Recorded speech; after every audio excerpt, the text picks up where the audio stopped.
voting on not to allow ICE to at least come in and get the criminals, because our aldermen don't even want ICE to come in and get the criminals. So this is what we're voting for. But let me let you see who's here. Let me let you see who's here in the American building, in the citizen building. Look who's here advocating for themselves. Look at these people. Let me show you.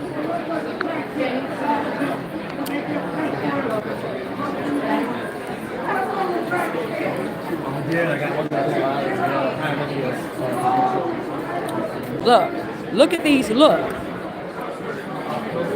I'm just gonna go down the line. Look.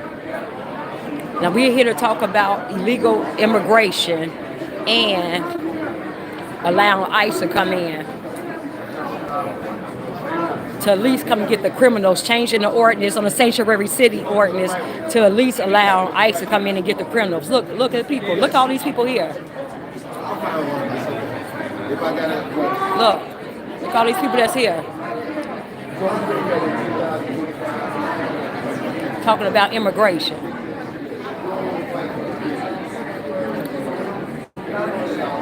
Let y'all see, look. Look, I'm steady walking. Look, all the people here for talking about immigration.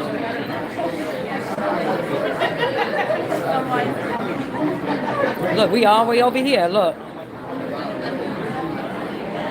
Yup. Yeah, paid actors, yes. Yes, exactly, you got it. Hey, stay humble. So look, we're talking about illegal immigration, right? We're here because we want ICE to come in, period. I don't care if I don't want it to just come and get illegals who committed a criminal act. No, the fact that you came, Yeah, excuse me. Somebody, she's sitting right here. That's her seat. Eda's seat. Yes, that's her seat. She's handicapped. She went to the bathroom. No, you. 20 minutes. No, she's getting ready to come right now. I'm leaving in 20 minutes. And no, she's gonna be here. Okay, no, it ain't okay. You have to get up out of her seat. She's a handicapped woman. Her chair's right there. She's getting ready to come. So 20 minutes is too long. Sorry. Yeah. It's not. Yeah, I'm not finna go. Yeah, you got to get up out of her seat. Hey, that's Eda's seat she's sitting in. If you see, she got her wheelchair and stuff right there. Yeah, get up. But the lady is sitting here right now. I know, I understand. You know, we have to sit down after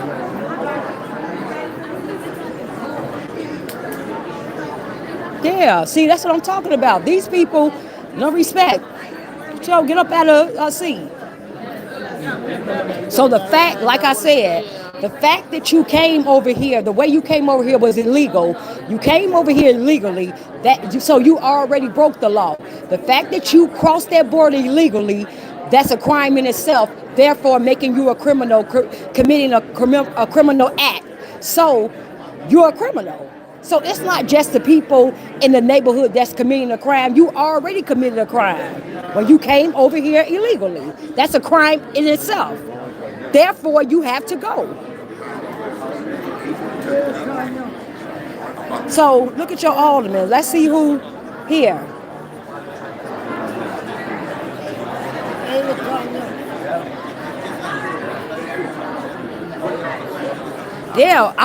Trump want all of them go. It ain't just, so what they're doing is right now, a couple of aldermen put together where they want, to at least change the ordinance of the sanctuary city that at least you can come and get the criminals that committed a crime. My thing is, we don't care about none of that. The fact that you came over here illegally and crossed the border is a crime in itself. You can't pick and choose what is a crime, when a crime matter or not. We can't do that as American citizens. If we commit a crime, then you're a criminal, and they're going to prosecute you for that. The fact that you came over here illegally, how you came over here and crossed the border, we had proper channels. And the fact that you didn't come over here legally, you broke the law.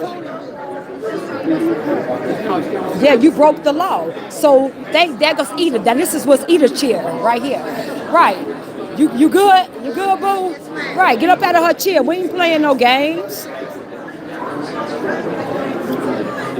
Right. The fact that you came over here, the way you came over here across this border, you did it illegally. Therefore, you broke the law. So you're a criminal. You committed a criminal act. So therefore, you should go. You already broke the law. We ain't gonna wait for you to come over here illegally, then commit a crime. Now you gotta go. No, the fact you came over here and didn't go through the proper channels that we have for people to come over into our country, we have channels you have to go through. We have to vet you. We got to know who you are. We have to make sure it's safe for the American citizens. We have things that has to be done to follow the law. But the fact that you didn't do that and you came over here illegally and just said skip our laws, you just gonna come over here and do what you want to do. No, that's a criminal act, therefore making you a criminal. Therefore you have to go. I'm tired of these people. We got to stand up. I'm tired of these people advocating for everybody but the American citizens. They committing crimes on American citizens, giving them all the resources, taking our money, trying to tax us to death, all while protecting illegals in this one right here. Right here. Him right here. He has to go. This one of the ones who taking your tax dollars and funding and stole a bunch of money, taking your tax dollars and stealing and advocating for everybody except the American citizens. These people have to go. Look at him. Now look over here. Now this is the one who was in her chair. Look. This is how paid actors. Look, she right here. Look at him. Look, yup. That's the one who wouldn't get up out of Eda's seat. Yeah, they tell them to come down here. That's what we keep telling you all, American citizens. You got people that's foreigners, who we allow to get into power, and who they advocate for is their countries. They actually anti-Americans. They hate America. They hate America. We Americans, this is what we do. This is what happens. This is what happens. We Americans, I'm getting ready to go in with a meeting star. This is what happens. We Americans, we allow foreigners to come over here who hate America, anti-America, who hate Americans. We allow foreigners to come over here from other countries and then come and get into political power. So we elect them, and then what they do is, instead of looking out for the American citizens, they go look out for their countries.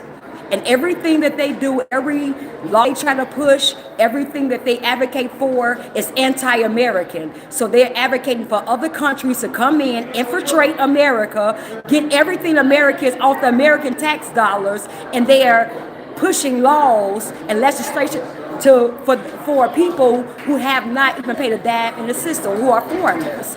But because we Americans allow these people to get into power and to hold political seats, and all funneled through the Democrat Party.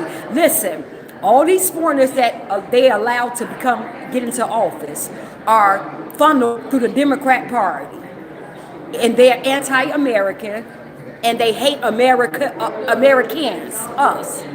So everything they push, every laws, everything they are pushing is anti-American, and they're pushing for things for their country, people in their country to be able to come over here and get into power and get jobs, take our jobs and take our resources and and establish businesses and things like that. This is what these foreigners do, and you all keep electing them and putting them into positions to be governed over you. And everything they push is anti-American. It's not for you, the American citizens. And these are the people that you allow to get in office. You keep voting for the Democrat Party. These are the Democrats. Yes, blame the Democrats. Because all these foreigners, if you notice, all these foreigners, they are funneled, whoever comes into power, think about it. All these foreigners, whether they're here legally or illegally, they get into power under the Democrat Party. They are Democrats. And then what they do is they push this black and brown and people of color and things like that to get on our plight and to get rights that they shouldn't have. They're not Americans. And then we allow this. We allow this garbage. And then y'all mad at Trump because Trump say America first. The Republican Party say America first. They want people that's Americans who love America because therefore if you love America, then you're going to do what's best for Americans. What's best for America, not for other countries. And people that's coming from other countries. That's the problem you have in all these blue states and cities. There, now California, all those wildfires, all that money that they cut from the fire department, but you want to spend $50 million to Trump-proof to get illegals legal representation against Trump. How dumb! But so what about the American citizens? What about the American citizens? These people y'all allow and keep allowing them to get into power and keep voting for these people. They're anti-American and they don't come from America and they're foreigners who hate America. So they come over here. The Democrat Party allowed them to get into power and they advocate for everybody except for Americans. And you all get mad at Trump when he say, American first. That's how dumb and brainwashed y'all are. You all mad and y'all think it's hate speech because Trump say American first and Americans first. America first. That's right. All right now. All right. That's my boy, Mr. Playboy. All right. Yes. And then y'all get mad because Trump say America and American first. This is how brainwashing crazy y'all are.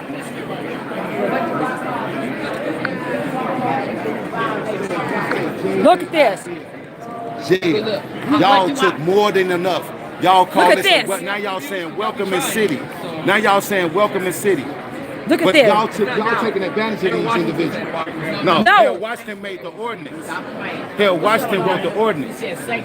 Sanctuary. We don't pay for all that. Y'all took a lot, and now y'all got these people out here, y'all parading them around yet again. Y'all going to jail. Y'all will be held accountable. They're going to be held accountable. Y'all will be held accountable. Look at them. Look. Andre, the acoustics in jail is dope. Hey, Andre, the acoustics in jail when you rapping in your cell is dope as hell. It be like, it amplifies. How do you go from serious to comedian now? No, I'm not being a comedian. I'm being light. Ain't no joke. I'm being light. You get more likes? I'm being light. No, this is not about likes. Look, listen, I'm not sensationalizing it. You going to jail? Look. J-A-I-L. Look at it. Look at your people. See, these people think you don't know your rights. These are your aldermen. These are your people. Look. How you doing this morning, my sister? Hey, how you doing? Look at him. See, he think it's a joke. Andre think it's a joke. See, they think it's a joke. Yeah. They think it's a joke. See, but these are the people you all allow to get in power. Look at them. Look at these two. Central Lopez and Vasquez. See, you allowed, listen, America, you allow these foreigners to come and get into power and get into these political seats. And then everything they advocate for is for other people, other countries, and not for what's best for Americans and America. And this is what you people do. This is your Democrat Party. Look at it. This is your Democrat Party. And then, hey. And then you get mad because Trump say America first. The Republicans say America first. I'm gonna get paid for This is what it is. See, y'all don't understand. You all got to see what's. Look at this. Look at this. Look at this. Look at everybody. Look at this. Somewhere. Okay. I'm gonna get past your. Look at everybody who down here. Look. Oh, okay. Okay. Please all use your e-card, raise your hand if you need help. Look. Floor is now open. Okay. Do these people look like Americans to you? I'm just being real.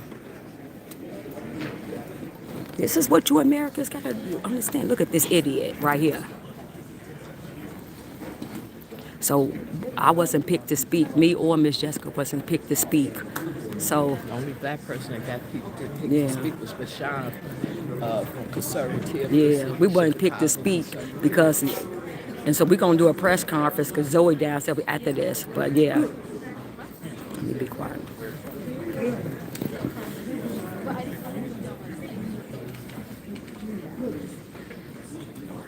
Oh, big boy in front of me. You can't see me. Big boy. You know who you are. I will now take a voice roll call based on the number. Alderman Hall. Not present, Alderman Mitchell.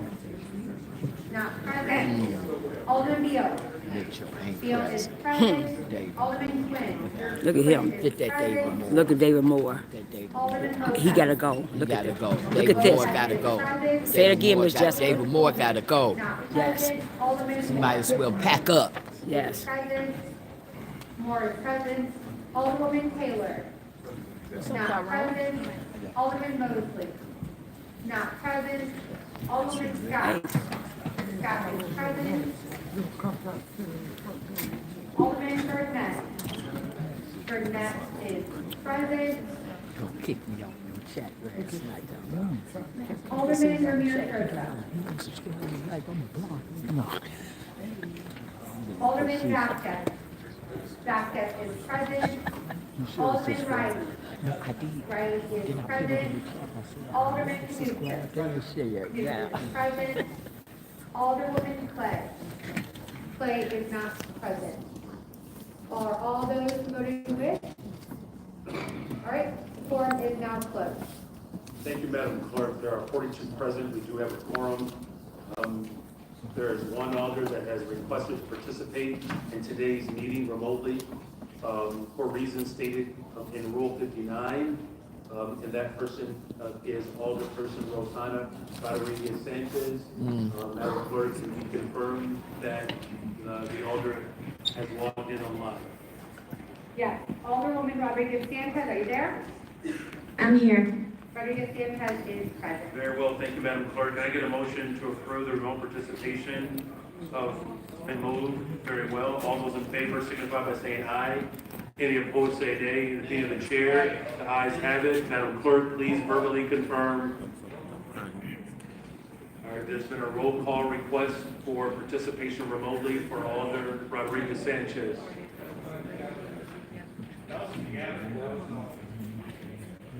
Very well, Madam Clerk, please take the roll call for remote participation for Alder Vasquez. The chair recognizes Alderman O'Shea. That was not from the body, that was from the gallery.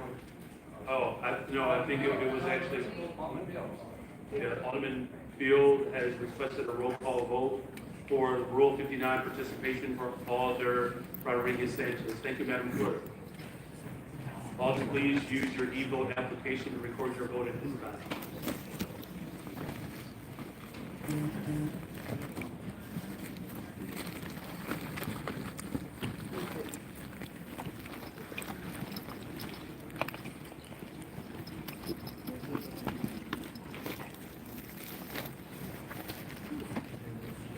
Yeah, look at the liar. Look at all these people that's here, all the paid actors. All paid actors. Paid. Mm-hmm. Paid. All these All people Yeah, paid. paid actors, yeah. Open, the vote is now open. Please use your Where device Black and America hit at? Where y'all at? refresh on your device. They ain't get paid. Yeah, where Black America They at? ain't offering no pay. Y'all just sitting at home arguing about Democrat. While these Democrats selling us out. This is. Taylor come good. That Taylor. Look who here. Look who here. Look all the foreigners here. Greg Mitchell not here. It's Talaferro. Greg Mitchell. This thing came in. He's in the back. Because he's scared if we don't get public comments and our blasting sheet hanging in the back. That's what that is, Tyrone. Yeah, that's what These your aldermen. These who you all keep electing in power. Look at this idiot right here. And look at that Mary Richardson Laurie. Yeah, what? Corporate counsel who Right don't here. do nothing. Jay Levine. Jack Levine right there. Jake Levine. Lawyer, general counsel. They don't do nothing. Look at you. Them two. Sitting here watching them break the law. This is who you all keep voting into office. This is pathetic, y'all. I don't understand when y'all gonna wake up.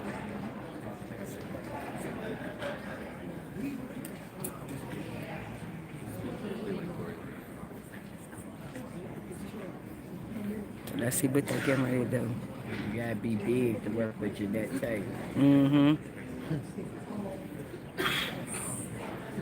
There go Greg Mitchell pumped up. You gotta you on your local level. You all gotta vote locally. That's most important. You can vote for Trump, but on your local level is where they're doing the damage to your communities in these cities.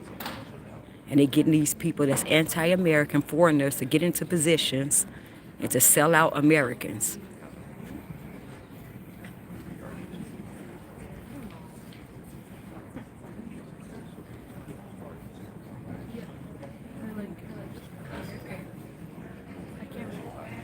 The chair recognizes Chairwoman Harris. No, Jeanette Taylor is not one of us. Very well, Madam Clerk. At all. Please, At Ms. all. Lottie, we'll just take a voice roll call. Vote for Madam Clerk. everything that's for you. Yeah, she vote for everything that's anti. That's for these immigrants. Yeah, that's for these immigrants. That's Everything. everything. She's anti-American.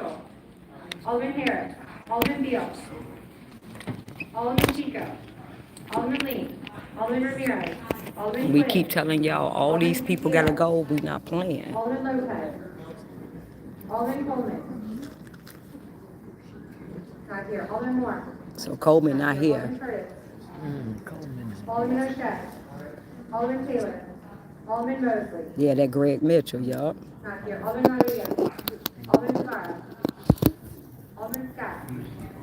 Alderman Y'all please like the video. Like the video. Like and share. Alderman Burnett. Like and share the Alderman video. Irvin. Alderman Talaferro. Alderman Cruz. Alderman Cardona. Alderman Ragiscott.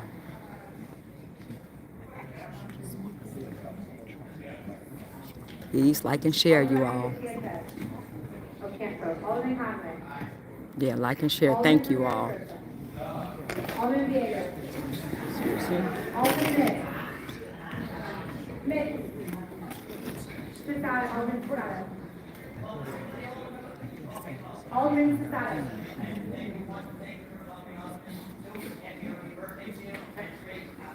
Thank you. I love it. My birthday is roll call. Alderman Chris. Alderman Vasquez. Alderman Napolitano. Alderman Riley. Yeah, the disgrace 50. Yes. Alderman Knudsen. Alderman Lawson. Alderman Gardner. Alderman Clay. Alderman Martin. Alderman Manhattan. Alderman Haddon. Alderman Silverstein.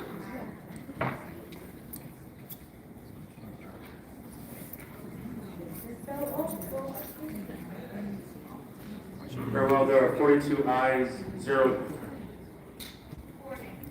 42 ayes, 4 nays. This motion passes.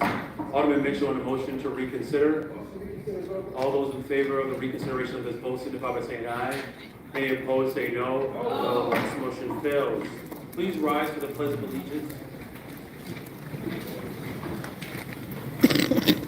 These people don't believe in the Constitution. They don't believe in it. They hate America. You do hear republic, right? Not a democracy.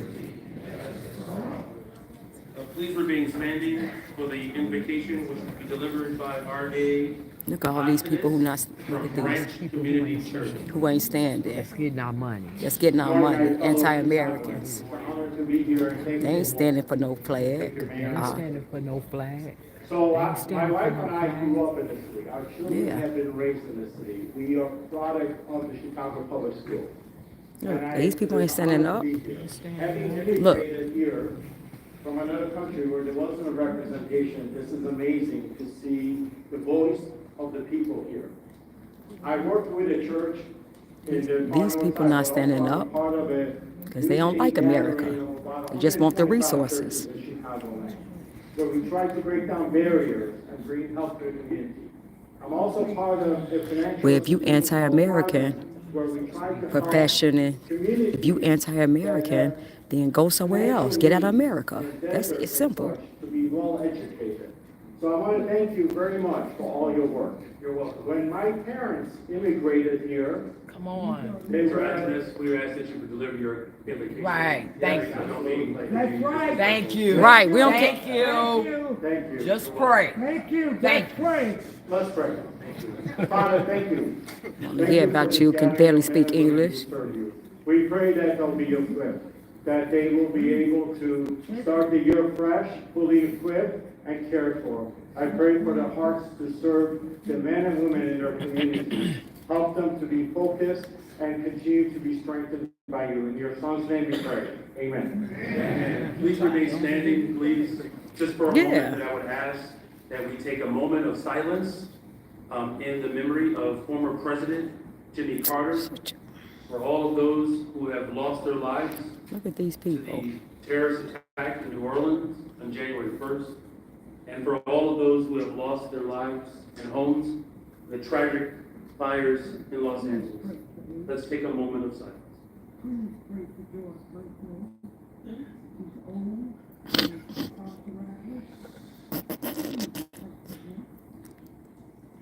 Thank you very much. You may be seated. This is the portion of the meeting for public comment.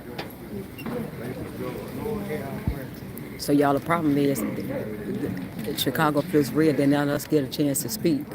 We didn't get picked to speak, but so we're gonna see who with these people talking about. Listen to this public speaking.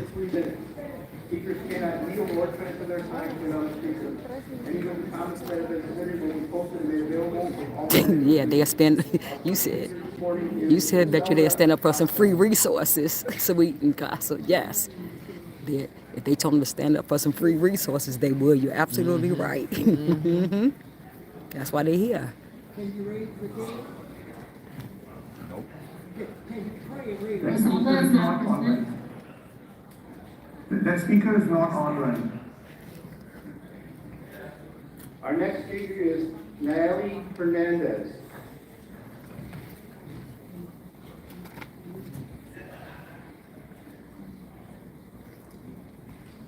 Good morning.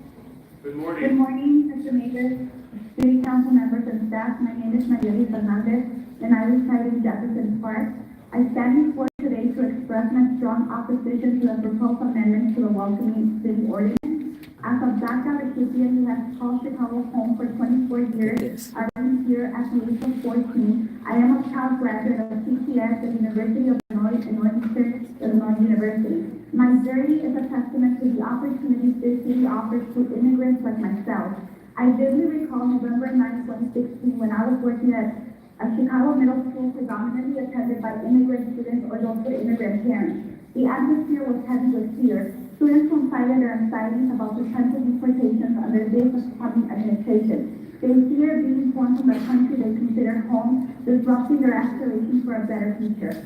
Fast forward to November 6th of this past year, I was teaching first-year college students, many of whom are immigrants. They jested about not seeing me next year, referencing the reduced threat of deportation. Their fears mirrored both of my earlier students' concerns about derailed professional goals and these prospects of returning to countries where opportunities are scarce.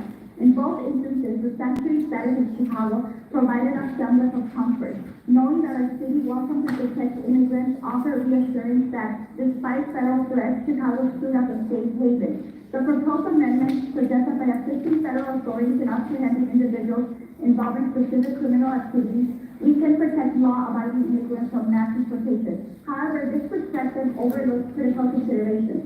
Crime rates among immigrants. Studies have consistently shown that undocumented immigrants have lower crime rates compared to native-born citizens. Research indicates that immigrants are less likely to commit crimes that have lower incarceration rates than U.S.-born individuals. Listen. This change will not only fail to Listen to protect this, the y'all. immigrant population, but will also open the doors to racial profiling by allowing local law enforcement to collaborate with federal immigration authorities. We risk targeting individuals based solely on their race, ethnicity, and persistent immigration status.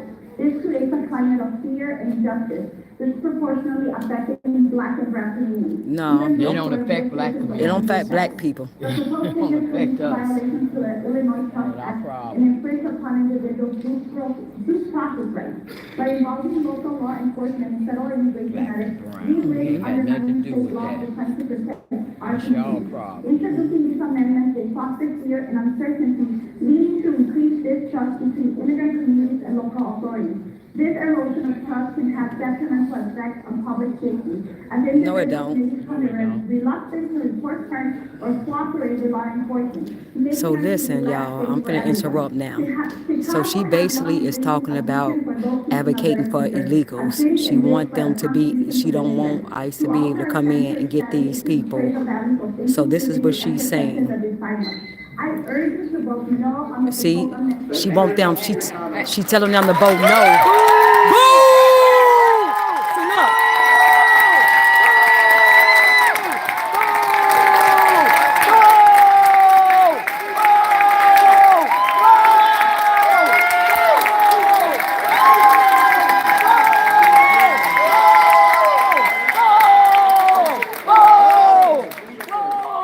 Y'all, look at all these illegals here. Look at all these illegals advocating for themselves. Look at that. Before you on multiple occasions. I keep telling y'all, America, y'all better wake up. Taxing thousands of wild fur-bearing animals into miserably tight spaces can cause drastic results where viruses can jump from animals keeping them and create the next pandemic. This is a very critical reason why fur farming should be banned and why Chicago should pass the bill to ban the sale of new fur in our fine cities. While I'm preparing this statement on this bitter cold morning of only 8 degrees, there are beautiful animals languishing in cold metal cages on wire floors with no protection from the extreme temperatures. Okay, she talking about animals. Okay, listen, y'all. Listen to what I'm saying. Let me turn this around. Listen to me carefully. You hear what the lady, the first lady just spoke about. She's talking about not allowing ICE to come in and get even the criminals. They don't want ICE to come in, period. They're urging your aldermen to don't vote on this ordinance, to at least let them come and get the criminals. And you saw everybody in this, look, this room is filled up with people who are foreigners or are who came over here. I'm not going to even, some may be here illegally, a lot illegally. And this is who's in your taxpaying building. The taxpayer pay these salaries. But look who's in the building, and look what they're advocating for, and look what they showed up for in your building, the citizens building, the taxpayer citizens, the legal citizens, the foundational people that were born here in America. This is our country. But look what you got. This is what y'all better wake up. Look at all these people.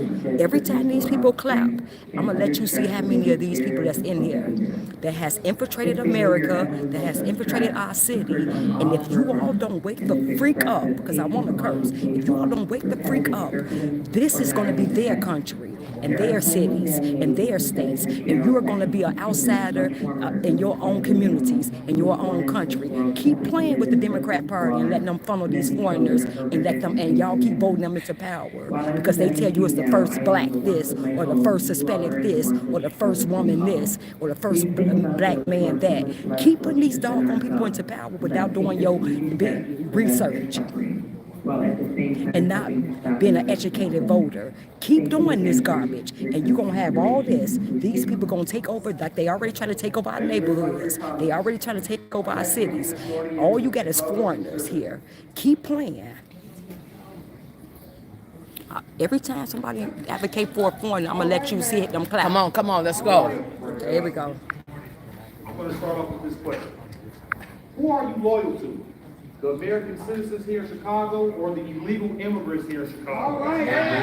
Yes. The sanctuary law that Brandon Johnson allowed has brought criminals, drug dealers, and now terrorists. Yes. In our cities now. Some here in City Hall as we speak. Come on, but yes. Chicago police investigated and Look at not far from 35th and King Drive. Let him get some order. Reportedly, the Let him get some order. Hold. Stop, Bashan. Let them shut up. Hold for a second. Those of you that are in the chambers today, that is your only warning. If there is another shout out during any presentation, I will clear the chamber. Look at these illegals. Look at these illegals. If there is shouting coming from the chambers, I will put the meeting in recess and we will clear the chamber. We're gonna make them clap. Mr. Chicago Conservative, you may re-begin. Thank you. You're welcome, sir. I appreciate that. As I was saying, we have terrorists in our city now, some here in City Hall as we speak. There has been reports Chicago police investigated a discovery of an explosive device on 35th and King Drive at 10:56 a.m. and a bomb unit had to be called. And let me remind the people, in 2021, Al-Qaeda said that they inspired to attack big cities like Chicago and New York with ghost guns and using trucks and things like this with pipe bombs. So this stuff is serious. And you want to know what Brandon Johnson's response is? Oh, I'm a Bears fan. Oh, I'm a middle child. Come on. Are you with the CTU or do you want to be the mayor? Come on. Right. You are bad as a mayor, but let's just be honest, man. You got to choose one. You're either going to be the mayor, do your job, or you're going to be a part of the teachers union. And something tells me that you're not going to be the mayor long, and you want that $5 billion pension when you retire with the Chicago Teachers Union. But let me just continue.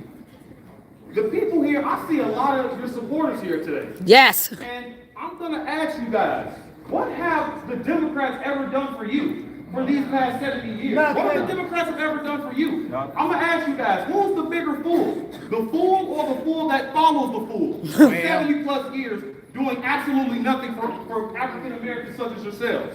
This won't stop at illegals. Our babies will continue to be victims of crime, murder, and things like drugs, gangs, if you vote the Democratic Party in. I'm talking about like black people here making the same mistake over and over again. Don't complain when the streets aren't clean. Don't complain when nothing is getting done because you guys are still voting people like Brandon Johnson and he does not care. He cares more about, I don't know what do you care about, Mr. Brandon Johnson? Do you care more about your pockets or do you care about the people of Chicago? You care more about illegals than the people of Chicago. We are from here. You prioritize them more than us. Come on. Like, what are you doing, man? You are surprised that you got a 14% approval rating? You're letting in terrorists, man. This is serious. This is on top of what Lori Lightfoot has already done to Chicago. You're adding on to the problem. Do you want to help us or not? Because the people are getting fed up with this, man. The Democratic Party cannot save us. Only God can save us. Come on. Only God can save us. You got the handouts, and I hear you people over there saying, oh, I don't need a big loaf. All I need is a slice. These are the people you're associating yourself with. And you've been exposed. Yes.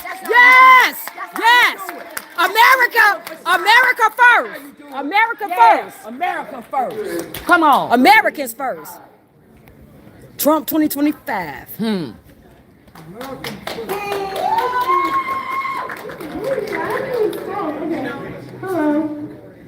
Good morning. Good morning. As a first-generation American, a daughter of immigrants, it's heartbreaking to see the city my parents immigrated to, a city they chose because it is a sanctuary city, is now at risk of no longer being a safe haven. My father fled Syria to save his own life. He went to Greece as an undocumented migrant, then to America, specifically Chicago, to escape being involuntarily drafted into the Syrian army. His brother remained in Syria, and he was killed, a martyr for a country that has long ignored the suffering of its own people under the dictator Bashar al-Assad, who is responsible for the death of over 700,000 people and the displacement of over 12 million people. I often think of what would happen if my father did stay in Syria, but my story and my family's story isn't isolated. It is the reality of countless immigrants who come to Chicago fleeing unimaginable dangers, seeking a better life and safer life for themselves and their families. Immigrants do not leave their homeland unless they know that staying in their country is more dangerous than the uncertainty of immigration. To strip people of their security when they come to America seeking safety is wrong on so many levels. Given that this country was built on the backs of immigrants and slaves, I said immigrants and slaves. It is certain They ain't the to same. say that this country cannot prosper without They ain't the immigrants, same. especially those Don't- we not- who are don't- undocumented and do all the jobs that Americans refuse to do. No, that ain't true. Nobody refusing work. I urge you all to vote against any cooperation. Don't use no and slave. collaboration between ICE and CPD. Voting in favor of this collaboration will strip families apart. I don't want to see my families and loved ones being deported and their lives being destroyed because Chicago is going back on its claim to be a sanctuary city. Thank you.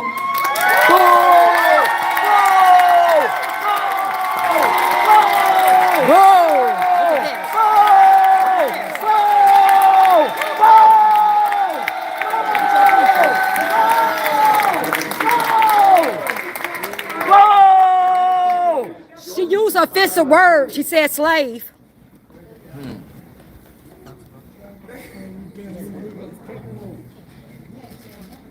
Hello, City Council. Good morning. My name is Jordan Esparza Kelly, representing CARE Chicago, the Council for American Islamic Relations, and I am a resident of the 30th Ward.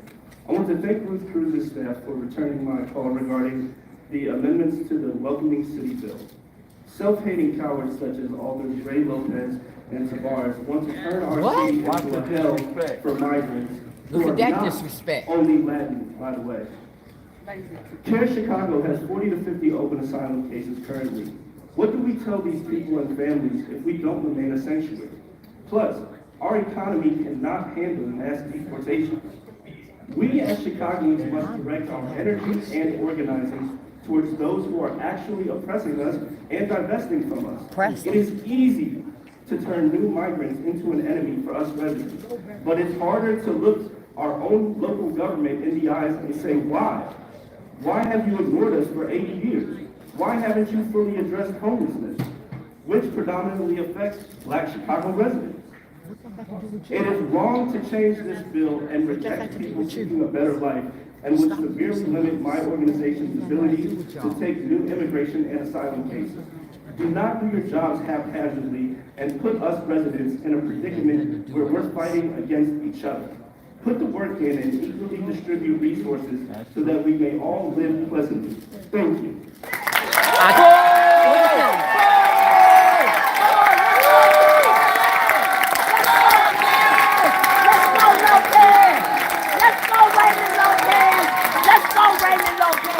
Let's go, Lopez. Let's go to Barris. Our next speaker is Martin Levine. I keep telling y'all, these illegals coming in here. Legals up in here. Illegals up in here advocating for their rights. Y'all citizens better wake up. Good morning, Mr. Mayor and members of the City Council. My name is Martin Levine. I'm a resident of the 48th Ward, and I'm representing the Jewish Council on Urban Affairs. JCUA has, for years, been a strong supporter of immigrant rights and a welcoming ordinance. But I come also this morning to speak personally. The last years of raging against immigrants to this country have reminded me of something I really had forgotten in many of my 60 years. My mother came to this country from the Belarus. She came fleeing a country that was at war. She came fleeing because her father had to flee and came to this country before. And I had never thought about it. Chicago, Illinois. When I began to wonder if I had to prove who my mother was as a citizen, I don't have a document.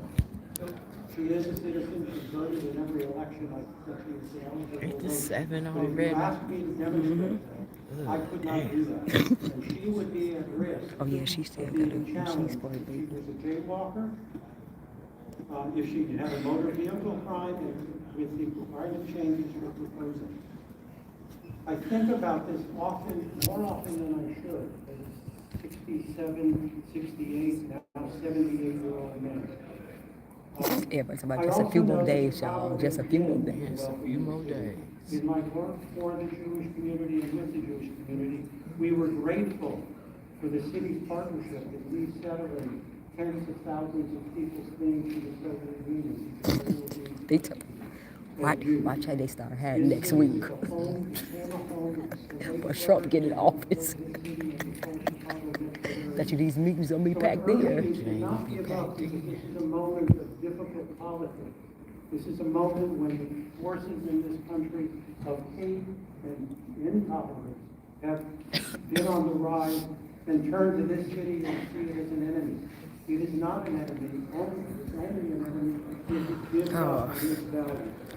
So I urge you, if you come to vote on this proposal, to vote no. And I thank you. I keep telling y'all, these people are here. Whoa!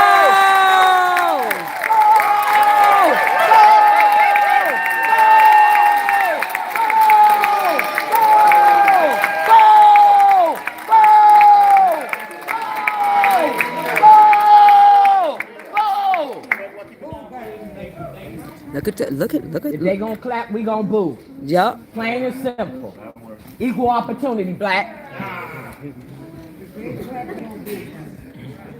morning. Thank you for the time to address you all today. My name is Elias Cepeda. I'm from Pilsen Defense and Access, and I'm here to ask you to vote no on the amendment to insert language in our city code related to welcoming city status. If you care about truth, you'll vote against this amendment because it is predicated on baseless fear-mongering about refugees, people illegally denied asylum application and who have already been subjected to human trafficking by the federal government and southern states to end up here in Chicago. If you care about combating racism, you'll vote against this amendment because it discusses racialized people, undocumented immigrants, as though we represent particular dangers to the city, when in fact, you do. Undocumented immigrants have lower rates of criminality than the general population. No, they don't. In addition to having higher rates of entrepreneurship than the general population. That's the problem. And paying more That's the taxes problem. per capita while receiving less in social services. Getting free everything. As sponsors of this amendment, we're truly concerned about criminal behavior affecting the city for decades. They might consider focusing on their own backers, some of whom are currently indicted on criminal corruption charges, instead of trying to streamline the persecution of their own people through immigration proceedings, which are civil and not criminal matters. If you care about public safety, you'll vote against this amendment because it is inspiring fear and terror in some of the city's most hardworking residents. Because as the Chicago Police Department itself has said in a recent memo, it erodes trust in law enforcement and will deter people from reporting crime to police. If you care about following the law, you'll vote against this amendment because it runs contrary to state law. No, it's not. Specifically, the Illinois Trust Act, No, it's and not. will pit municipal law enforcement against their colleagues within the state police. Constitution. Mm-hmm. If you care about voters' will and the security of your own jobs, I suggest that you might consider voting against the amendment after you look around and see these packed chambers with your constituents who show up as early as 7 a.m., mostly who oppose the measure, who will not lose energy on the issue or forget how you vote today. Thank you for your time.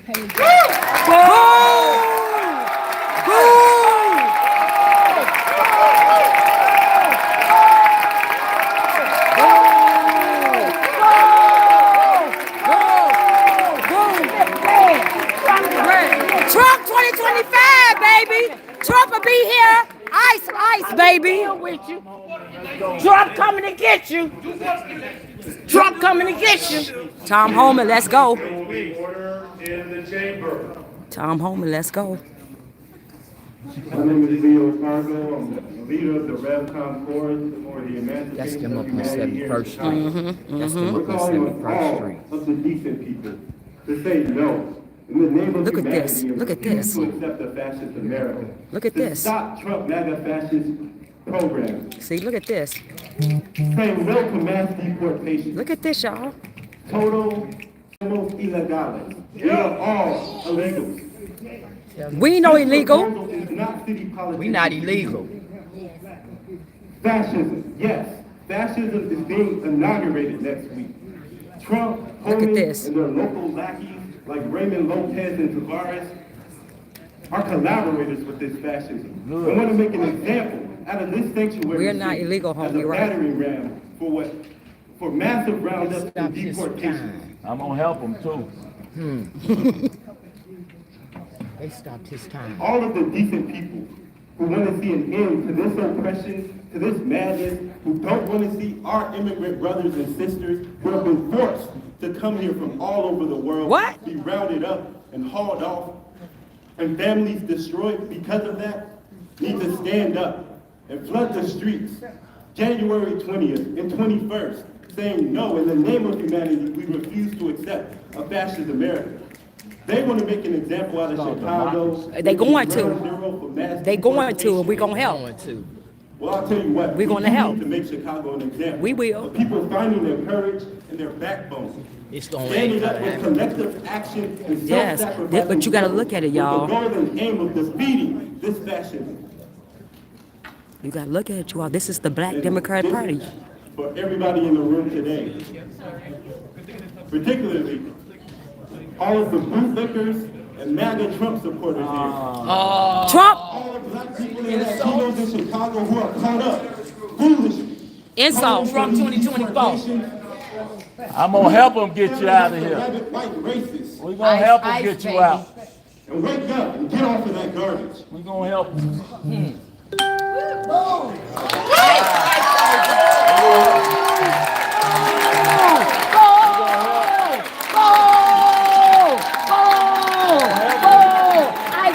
Baby. Tom Holman. Tom Holman. Hi, good morning, Chicago. Good morning. My name is Esther Martinez. I am with Illinois Coalition for Immigrants and Refugee Rights. She can't even speak English. We are here to speak against Alderman Lopez's proposed amendments to the Welcoming City Ordinance. Chicago government is smart and is strong. Alderman Lopez claims to want to protect undocumented people. Look at that. Can't and even only speak go after English. dangerous people. But the people he's targeting have only been arrested or charged without even have been convicted of anything. You came over here illegally. People over twice. You here illegally. People, You crossed the law already. You already broke the law. That's what y'all. Already broke the law. You here illegally. That's what y'all don't understand. Already broke the law. Will cost thousands of dollars if they get a bond at all, and unable to show up for the court dates and find the change against them. What part of innocent and proven guilty? You came over here illegally. You broke the law. I urge the city council to reject the Alderman attempt to deny people their basic constitutional rights, because that is what it is. Constitutional rights. What? They talking about constitutional rights. Constitutional rights. Y'all ain't got no Constitutional rights. Okay, I am a Chicago resident. I am not a terrorist. I am not a criminal. I am here for Yeah, all. whatever. We need a government that serves our communities, and what we need. Do it in your country. In your country. Get you Your first. country. Trump! Go! Go! Illegals must go! Illegals must go! Illegals must go! Equal opportunity. Tell them to shut up, we shut up. Simple. Thank you, Simple. Arms. Thank you all Simple. for your cooperation. Trump 2025, baby. The meeting for resolution. Before we get into them, there are some acknowledgements. Yeah, get We this have three picture, alders big baby. that Get this requested picture. some acknowledgements. Yeah. Trump 2024. We can spell deportation. We can spell ICE. Deportation, we can spell ICE. We know ICE number. Those in the gallery, if you outburst again, I'm going to ask that the Sergeant at Arms take you out. Okay, tell them too. Thank you. There are some acknowledgements here. First up, we have Alder Hatton, who wishes to honor the life of Chandra Libby, Director of the Homeless Outreach and Prevention for the Department of Family and Support Services. We will be honoring her legacy in a formal way in February at the council meeting. So I would encourage remarks besides Alder Hatton to be held until then. Chair recognizes Alder Hatton. Thank you, Mr. President. Good morning, everybody, colleagues. Early at the beginning of the year, so January 5th, we lost an amazing public servant, Ms. Chandra Libby. I think myself and my office were in weekly communications with Chandra. For those who don't know her in the public, Chandra served as a leader at the Department of Family and Support Services for 16 years. She was the director of the Homeless Outreach and Prevention Program, or HOP team. Chandra coordinated outreach to the city during the COVID-19 pandemic, and she and her teams have served as frontline essential workers while the majority of residents were staying at home.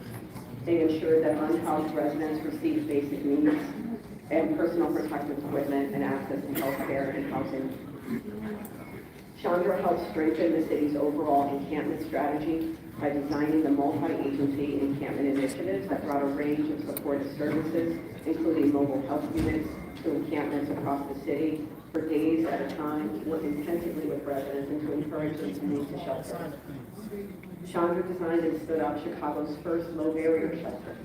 The Pilsen Shelter is dedicated to encampment communities to support residents who want to move into shelter, but maybe the shelters that are available to them don't provide the services that they need or have too many barriers for them to gain access.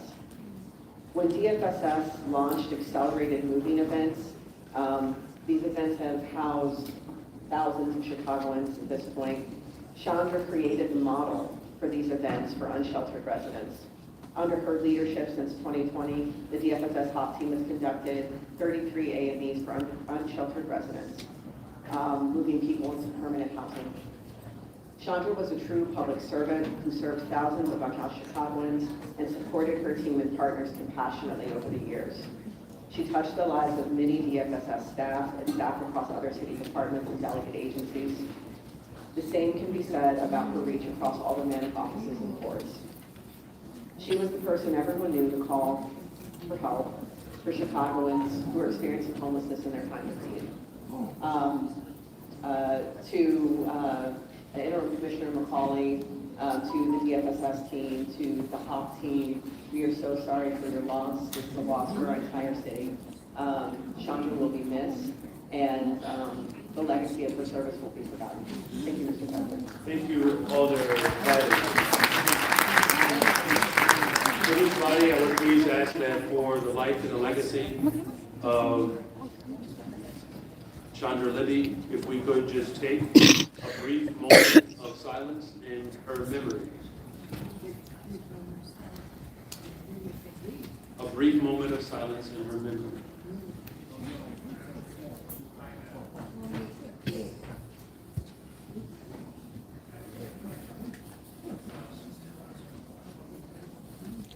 Yeah, Trump need to shit. Hey, you all, please share. If you got Twitter, X, please share this live. Yeah, Trump need to see this. From the Department of Streets and Sanitation. Please share, like and share, y'all. Please, if you got an X account, please share this. In honor of a career servant to the city of Chicago, Mimi Katowski-Simon. She started in 1992. Please share this on your Facebook. Please share it. People need, America need to see how many illegals are down here, what they are pushing for, and how we are being taken over.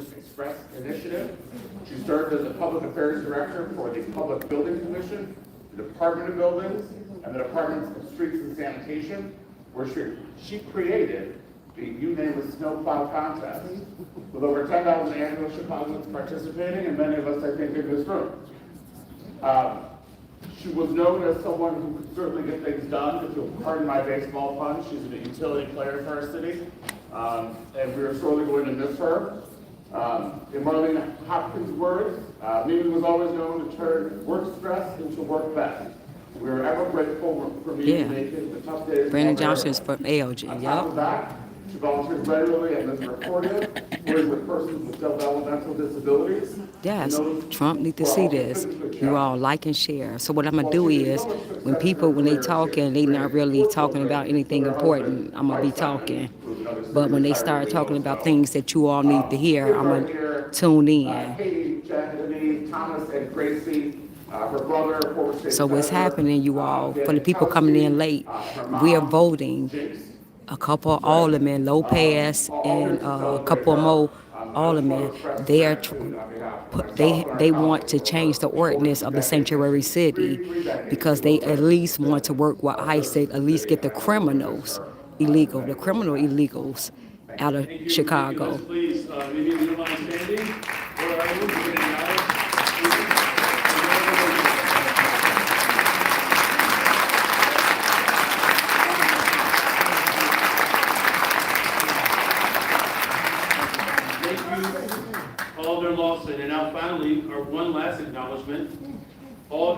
Coleman would like to acknowledge AKA Day. Oh my God.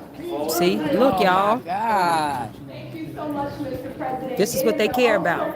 Day, and it's the 117th Founders Day of the first finest We dealing with illegals. We dealing with illegals.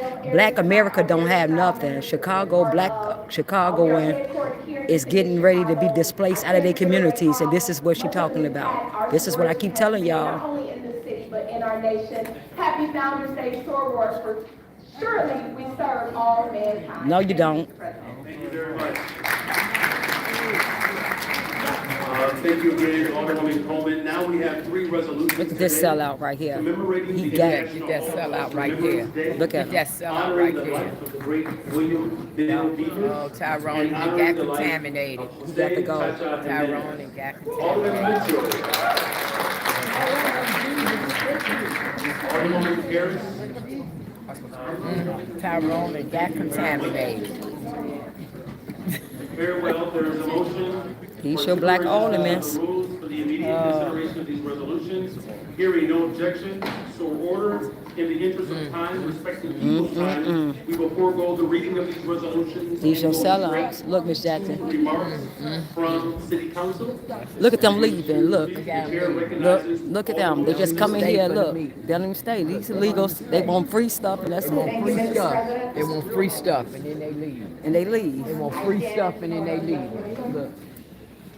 They don't care nothing about what's going on in America. Honorable members of the City Council and esteemed guests, the world will soon recognize International Holocaust Remembrance Day to reflect on one of history's darkest chapters and renew our collective commitment to stand against hatred and injustice. This year holds profound significance as January 27th will mark the 80th anniversary of the liberation of Auschwitz, a grim symbol of the atrocities of the Holocaust. See, she's talking about, they always want to talk about.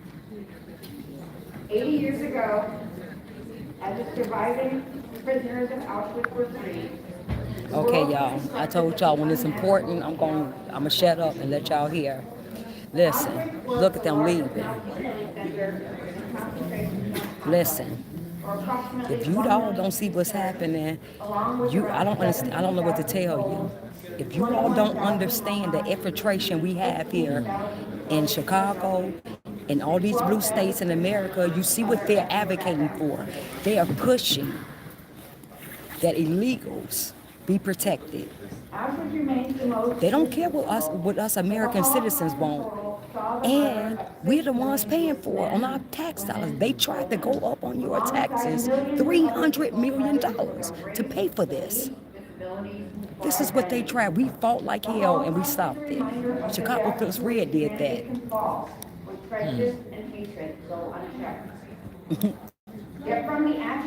That's why. And you all keep, but if you all don't wake up, look at the black man that was up there. Look who he's advocating for. Don't get mad. Y'all all heard y'all saying sellouts and all that. Anytime you vote Democrat, that's the mindset, y'all. That's their mindset. They are for this. They are for this illegal immigration. They are for, look what they just did. Jasmine Crockett. Look why she mad. Because the Republicans said we do not want men in women's sports. We trying to protect women. This just happened. They just voted on this. The Republicans said we do not want men in women's sports. We want to protect women. And the Democrats went crazy. Jasmine Crockett, your black person, your black woman, your black leader. Called them racist, called them all this, tried to use the black plight to lump them in with us. What do black people going through have to do with transgenders being able to fight and be in women's sports? What does that have to do with that? This is their policy. This is your Democrat policies. The Democrats are for gay, lesbian, transsexual rights. over regular women rights. They're for illegals infiltrating America, coming in your neighborhood, us funding them, taxpayer funding them, where we don't get our resources. This is your elite, this is your Democrat Party. So the Democrats, y'all know that was back then, it's over with. These people are so far to the left, it's over. They're radicalized. This is your new Democrat Party. And if you all don't wake up, I keep trying to go live and show you all. We're in America.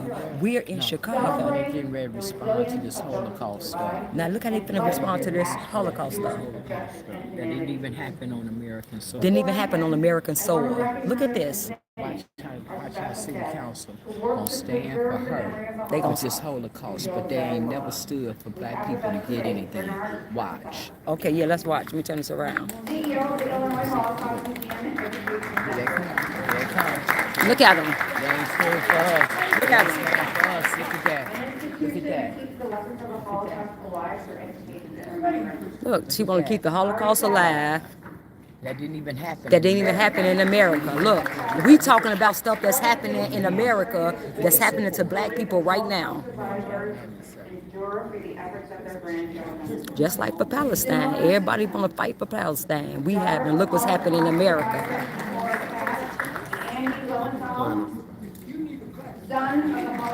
You said what? The lady behind me? Don't nobody care about the lady behind us, mean mugger. I know they mad. Wait till ICE come. They really gonna be mad. I want to see how many people that be packed in here when ICE come, when Trump get in office. They can be found. Where they can be found there, where ICE can be right outside. I want to see how packed this gonna be then.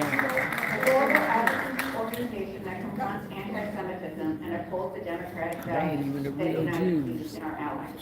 Thank you all so much for being here today. Your leadership and dedication are vital to ensuring that the Holocaust lessons. Mexicans and blacks was not oppressed together.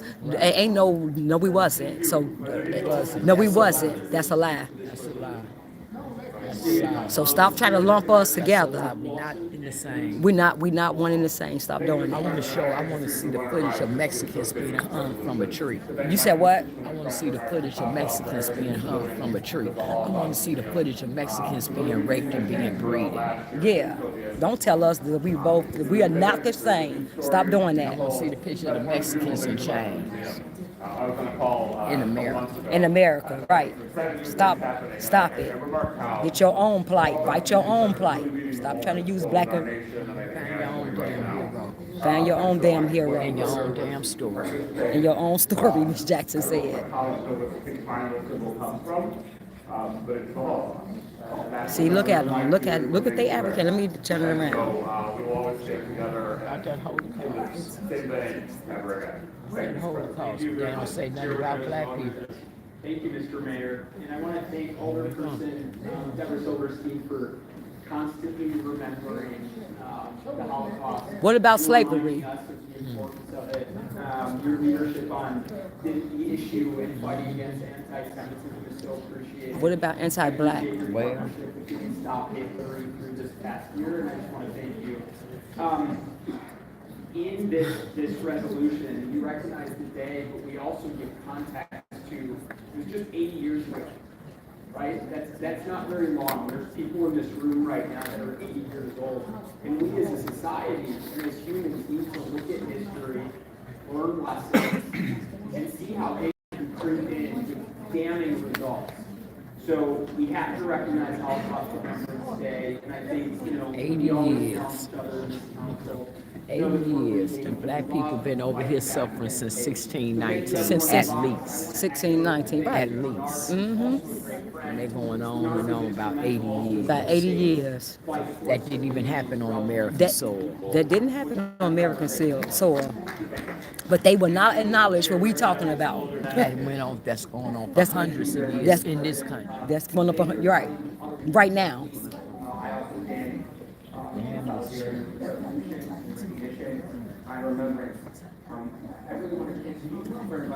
So they doing this remembrance of the Holocaust and all that. That's just. Let me turn this back around. I keep telling y'all when it's important, I'm gonna let y'all hear, and we gonna zoom in. It's bad. Vasquez. Look at Vasquez. He don't never stand up like that and talk about black people. Never. How the U.S. itself would not accept people who were coming in that were Jewish. And it led to the same kind of persecution that unfortunately, although we talk about remembrance, we don't seem to learn the lesson. As we keep continuing to see people time and time again being pushed away, being criminalized, being dehumanized, persecuted, we see where this story takes us. And so when we think about the remembrance, it's understanding that we are all one community. We all stand together for each other. And if we don't learn the lessons, we don't truly remember, we're going to continue to repeat these things. They're going to show us the worst parts of our humanity. So, please make sure you hold us accountable, that we always remember. Oh my God. That we to show the same love, the same strength, the same spirit that the Jewish people are showing in surviving through all of that. And that we keep that in mind when we think about all of our other siblings. They're all going through similar persecutions around the world and even here in the city. So thank you so much. Thank you, Mr. President. Thank you. The chair recognizes the Thank you, Mr. President. I too rise in support of this resolution. My colleague, I give it to her for being so strong in this city council coming down here for the last couple of years. It's taken a lot of strong. Okay, y'all, so they just talking about, listen, y'all. Listen, this is what's important. I keep trying to get you all to understand we're under attack. The black citizens in these Democrat-ran states and Americans, we're under attack. You all better see what's going on, understand. You keep voting. This is what's happening. The Democrat Party, they funnel anti-American groups, right? These people hate America. And they allow them to come into power under the Democrat Party name. And when these people come in, these are foreigners. You all vote for it because the Democrat Party use race, they use identity politics, they use all this stuff to get you all to vote for these people. The first this, the first that, the first woman, the first black this. And when you look at everything they run, the Democrat Party run and is in charge of, look at it. Look at every place they govern. Look at California. Standing up for this Holocaust. Look how they. So Miss Jackson want to say. You said what, Miss Jackson? They standing up to talk about the horror of the Holocaust. None of these aldermen have ever stood up to talk about where's our money, what's going on with black people. They've never done it. See.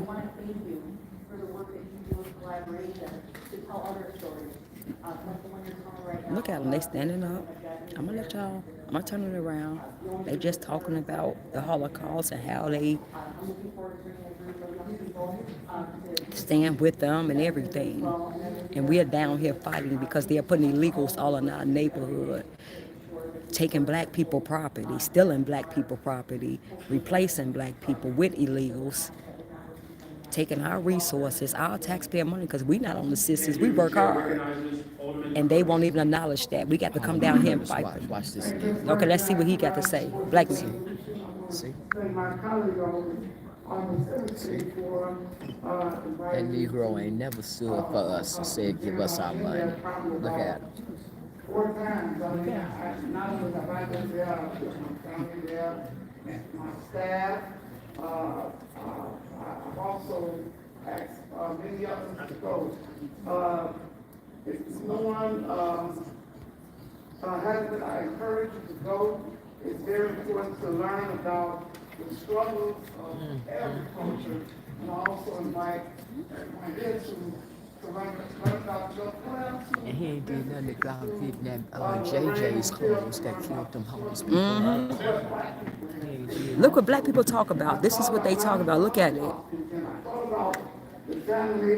See, he never thought about the black citizens coming down saying they're stealing black people property.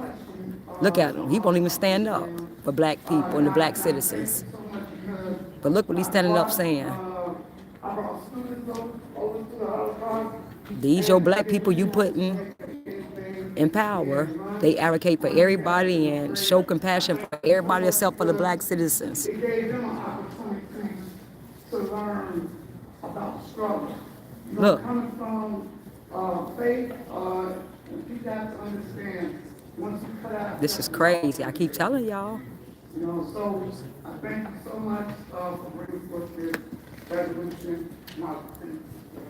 Look. Thank you, Alderman. The chair recognizes Vice Mayor Alderman. Look. Thank you very much. He ain't talking about taking them over to the Chicago History Museum where they got that exhibit on Emmett Till. Right. That's right. going on right now. Right. Why you ain't talking about that? I'm taking about 400 students over there. It's right there, North Avenue and Clark. The Chicago History Museum. They got about 6 weeks worth. It's free every day. And they ain't talking about that. But they ain't nobody talking about that. And it's an exhibit about Emmett Till. Mm-hmm. So what you saying is, listen, y'all. The gentleman just said they got an exhibit about Emmett Till right now. Ain't nobody even mentioned that. They ain't talking about that. And I appreciate the fact that you all are constantly and consistently Look. making people remember and Look. not forget. Because the way I see it, if people do something like that to one of us, they can Look. do it to all of us. Right? Whatever can happen to one can happen to all. Nothing like that will ever happen again. All the education in the world right now for anyone, whether it's Jewish people or African Americans or Latinos or whatever the case may be, is not where we should be. Look how your black aldermen stand up for this. Look what they do. To work on love, kindness. Look at this. And black people been saying this is, they want illegals out their neighborhood. They stealing black people property. We don't want those vape shops in our neighborhood. Not one black alderman stood up and said nothing. I showed y'all on my last live. I told y'all. Look at this. But everybody standing up about the Holocaust and what happened. This is, look. Speak her husband. And it was very profound to hear folks who have lived through that, who are still here, and still sharing with several generations so that they can know and recognize that you cannot allow things like that to happen. You can't allow them to steal black people property. Thank you. Seeing no other hands. Very well, we want to acknowledge again all the individuals who are in the box today. See? Mr. Bernard Trukasoff, Marie Saget, Dan Thalheimer, Andy Lowenthal, Simona Cintron. Yes, they really talking about the trade, Riley. Yes, they really talking about the Holocaust, Israel. Really? Yes. Yes, they are. Slapping our face. That's what I keep telling you. Thank you all for being with us today. Today, as we recognize the International Holocaust Remembrance Day. Look at this. And on this day, we reaffirm our commitment to standing against hate throughout the city of Chicago. It's been 80 years since Auschwitz was liberated and the world learned the full extent of the horrors of the Holocaust. In Auschwitz, Okay, you said some random guy. You said you'll be doing a reaction to the video today. Okay. International Holocaust Remembrance Day enables us to honor those victims and remember the remarkable stories and, of course, the history. Look at this. It's important to continually share their stories, whether they are stories of tragedy, heartbreak, or stories of heroism and love shining through during the darkest times. These stories keep the memory of the millions Look of at people this. who perished. The Holocaust keeps their stories and their memories alive. Life and legacy of Emmett Till. Importantly, they remind us to be vigilant. Right, they ain't even talking about that. In our fight against hate. Let us mark this day not just with words. Huh, you gonna show it? Okay, yes. Well, I can't do it now. I'm live. An equitable place for all to live and thrive. Okay, well you can go on and look. Go back to your Facebook and stuff. Cause all my stuff is there. My email address. Let us instead ensure that Chicago is always Can you email it to me? acceptance and love. Here in Chicago, we will never deny or forget the Holocaust. Rather, we will Look at commemorate it with actions that honor the victims and survivors, the Jewish community, and the people of this city. I'm honored to present this resolution today to the Illinois Holocaust Museum and Education Center, along with 3G Chicago, in recognition of their work to educate people all Yeah, they give him some. Nothing to black people. Nothing. He said they got an immaterial exhibit in the museum for free. They ain't mentioned nothing about that. Mm-hmm. It's nothing to mention. I don't know if that white woman up here. Yeah. Yeah, you see this? Look, y'all. Look how they stand up. Look. All your black ornaments spoke. Farewell as these members prepare to leave the box. You need. I just don't know your email. All What men your email? Second, DANNI dash Farewell. CARTER. Very well, thank you. Hearing no objections, so ordered. at hotmail.com. Next, we will consider the resolution as we honor the life of William Bill Beavers, former alder of the 7th Ward. All individuals has asked to have open remarks, so we will allow for establishment. Y'all, I'm trying to get to the keep it so y'all can see who voting for the sanctuary city ordinance, and they going through all this. He's going to try to prolong because He trying to prolong wants us it. to be gone. Thank you very much. Chair recognizes Alderman Mitchell. Thank you, Mr. President. Good morning, David. Good morning, Darcel. I rise to support this the resolution to pay respect and honor the former alderman of the 7th Ward, Oh, see. William Bill Beavers. April 12, 1983. Okay, y'all, I'm really trying to stay on this live because I want you all to see because this is what we are here for. They're voting because a couple aldermen wanted to change the sanctuary city ordinance, and they wanted to. Oh boy. What are you talking about? He say that he set the standard for how he conducts his ward.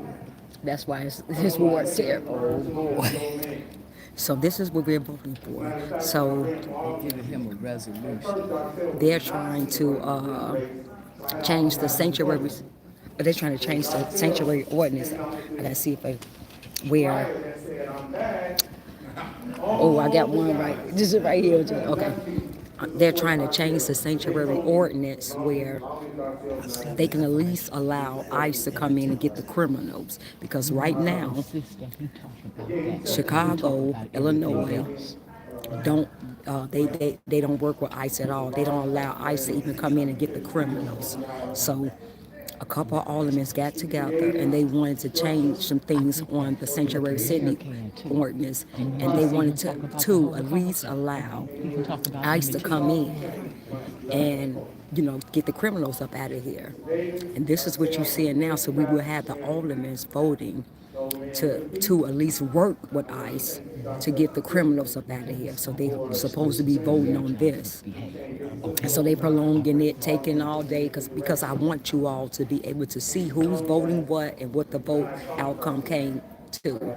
Now, who wouldn't want to work with ICE to come in the neighborhoods and get the criminals of people who came over here illegally? Who wouldn't vote for that? Who wouldn't want that? But it's a lot of your aldermen that don't.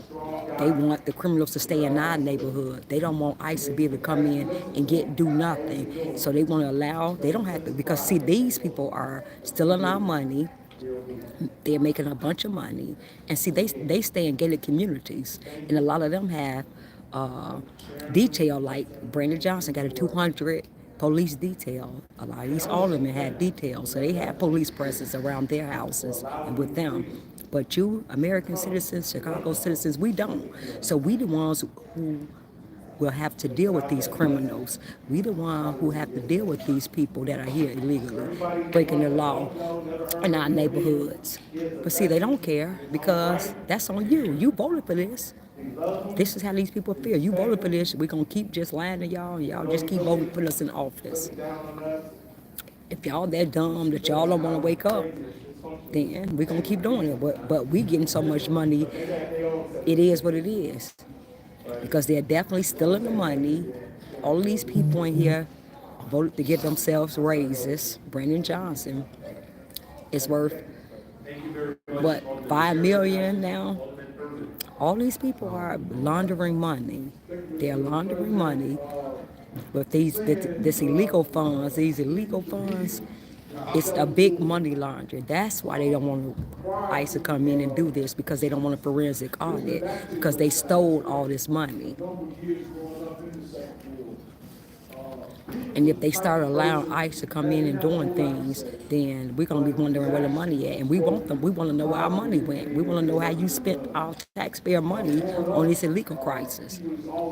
He's not being transparent with that. He wants to get that information out.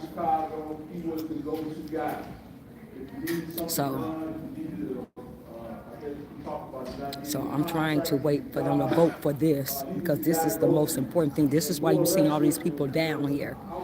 And all these people who are for illegals staying here. And look at the public comments.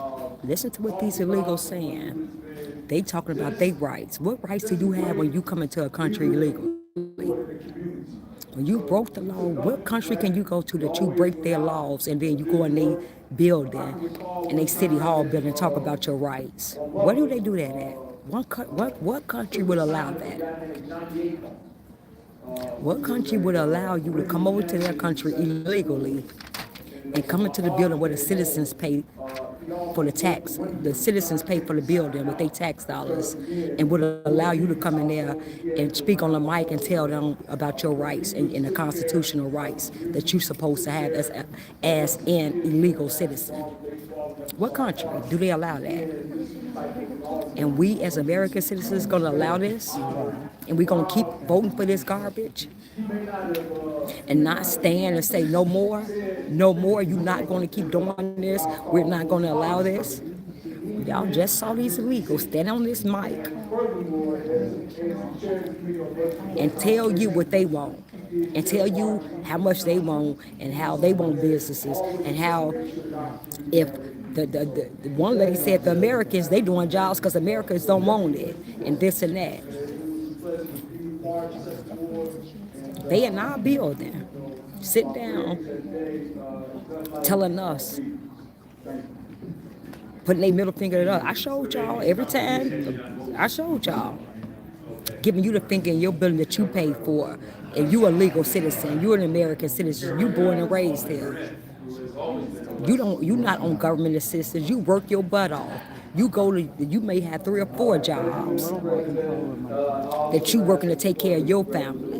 And these Democrats want to take your tax dollars, tax you more, and then allow these illegals to come in to a building that we pay for, that's supposed to be, City Hall, supposed to be for the citizens, the legal citizens, and allow them to have a voice and to tell us what they're not going to do, and to tell our elected officials about their rights, and to make sure that they're looking out for them and their rights over the American citizens. And this is what y'all have.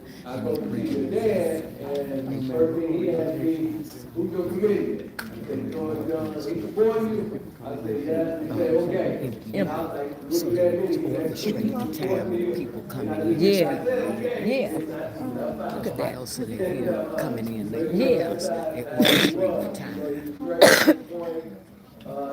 So y'all better pay attention. Please pay attention. I keep trying to tell you, they're all in our neighborhood, right? They all in my neighborhood. Illegals are all in my neighborhood, right? I keep telling y'all, they getting brick and mortar businesses. They're getting houses. This is what, think about all the black neighborhoods that you knew there was a black neighborhood. Think about it, y'all. Just think back. All your black areas that were predominantly black. What do you see now?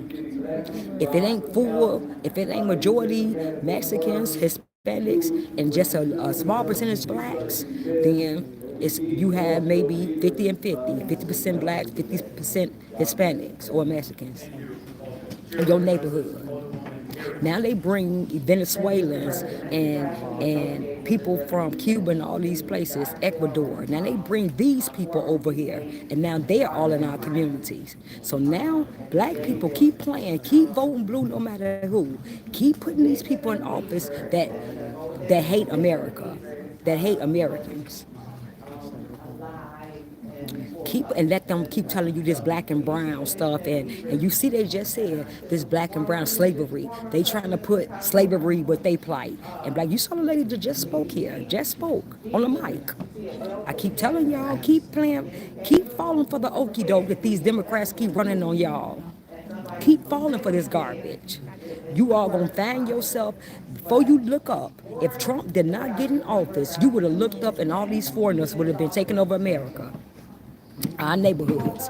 We would have felt like outsiders in our own communities, in our own country. Y'all keep playing. You see and they down here fighting for their rights. They came over here legally, and they got the nerve to be down here speaking on the mic, talking about their rights and their constitutional rights. And we keep telling y'all, they keep violating our constitutional rights every time. The Democrats don't care nothing about no constitution. They don't even follow the Constitution. And we keep telling y'all, keep showing y'all, you black people who vote 95% Democrat, who been doing this for 50 to 60 years, voting blue no matter who, keeping these Democrats in power, keep playing. They keep showing you time and time again who they are.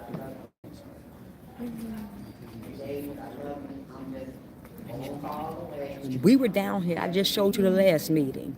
We were down here because they wanted to sell this garbage in our neighborhood, these smoke shops that had unregulated, that synthetic weed, synthetic weed, they want to sell a Delta, all this stuff they selling to kids in gas stations and these smoke shops. All this stuff is not regulated. So these kids are doing this synthetic marijuana stuff, going crazy, doing stuff. And they want to sell this garbage in our neighborhood, and it's not being regulated. Okay, she right now. Look at this one.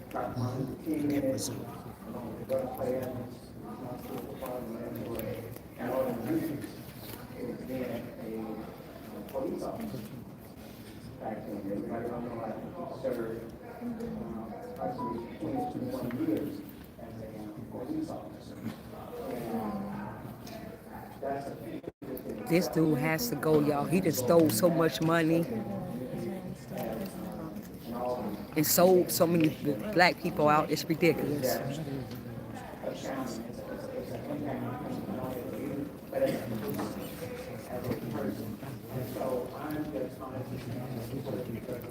Now this man ain't stood for nothing that we wanted, nothing that's gonna help our community, nothing that the citizens want, but look what he's standing for.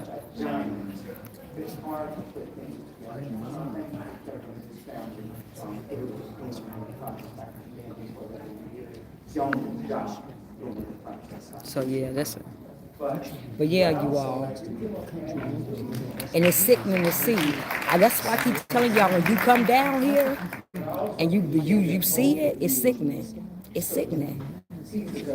If that lady would have gotten in office, we wouldn't have stood no chance. This is what's happening. So like I was saying, we didn't want those smoke shops. We didn't want that because they're selling it to our kids. Our kids taking this stuff, you don't know what's in this stuff. And listen, did not one black alderman stand up and say they was not for it. You had the white aldermen that said they didn't want that sold here. They didn't want that sold in their neighborhoods. They didn't want that sold to their kids. Everything like that, because it's unregulated and it's doing the kids harm. Not one black alderman stood up and said, no, we don't want that sold in our neighborhood. We stood on that mic and said, we don't want that in our communities. We don't want, and all the people who came up here, who had these smoke shops and these gas stations selling that garbage, were foreigners. talking about how, go look at my last video I did under here. Go look at my video I did under here. They talked about how they feed their families and everything like that. Get them out. Get them out. Look at him. Get them out. Get them out. Hey, get them out. Get them out. Get them gone. Yeah, that's who he is. That's who he is. Yeah. That's the one they should have choked. Yeah, that's the one said no money for you. Yeah. That was him. He's a paid provocateur. He's a paid provocateur. Thank you for allowing us the opportunity to have your father for long as he did. Yeah, I keep telling you. When you think about the ills, And y'all mad because Trump say we getting these people up out of here. These people don't love America, and I'm putting America first and Americans first, and y'all mad at that. The Democrats got y'all mad at us saying to say make America great again. This is how brainwashed y'all are. Everything that's going on in here. countless efforts for folks to be business folks in this city. Let me see something, y'all. Because he understood. Oh no, he's not talking about that, y'all. This is who you all keep electing. When I keep saying, y'all, if we don't stop voting, if we don't do something different, this is going to be the Black America, Black Chicago. It's over. It's over. They already pushing. No such thing. They already pushing us out our neighborhood. They're bringing Venezuelans into the Black neighborhood. Venezuelans. So now you got for jobs and all this stuff like that. Not only do we already, they trying to push this black and brown. So now you got the Hispanics and blacks for jobs. So now you gonna bring a whole Venezuelans too? Ecuador, people from over there. So now we got all these people with black people competing for jobs, competing for homes, competing for opportunities. All right. Yes. So now do you have and not only that, pushing this black and brown people of color garbage. So everybody is getting ahead, but black is being black down. We're the lowest economically, black people. We're being pushed out of our neighborhoods. Our homes are being stolen. Our jobs are being taken by foreigners. And they want to keep pushing this people of color, black and brown, DEI garbage. Under the black people, because they gotta use the black people, because you can't tell them Hispanic, you can't say they're oppressed and they plight. You can't say that because that holds no weight. So you got to push everybody that you want to get something for. You got to push them with the black people because they know about the slavery and the plight of black people, the redlining. So you got to lump us in that category. You notice they pushing transgender with black people, gay rights with black people, black and gay rights. We are being marginalized communities. We are all being, so they using all this, lumping all these people in under the black plight. Yet black people get nothing. Black people they use us to get in the door, and then when they get in the door, everybody benefit except for us. This is the Democratic Party. Republicans like everybody got to get it how they live. Everybody get it how they live. And if you a foreigner, you definitely ain't coming over here getting it over the American citizens. But no, this is your people. This is your Democrat way. So now we have to deal with Venezuelans and all the Venezuelans and everything in our community. So now, not only that, we have to compete with them with jobs and schooling and things like all in our kids' schools. And y'all keep allowing this garbage to happen. Thank you, Mr. President. Mr. President. Yes, this is disrespectful because y'all allow it. You got the power, citizens. Let's see what Bill got to say. There was no better role model for me in this city for African American alderman than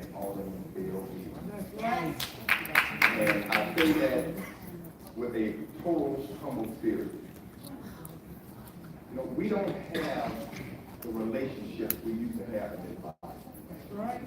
We all can disagree because we all come from different walks of life, and we all come from different parts of the city. So we're going to have different ideologies when it comes to government for our community.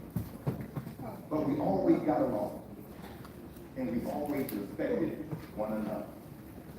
When I first got down here, I will tell you, I was on the other side of Bill Beaver because I beat his best friend, Bob Shaw, and the Shaw organization.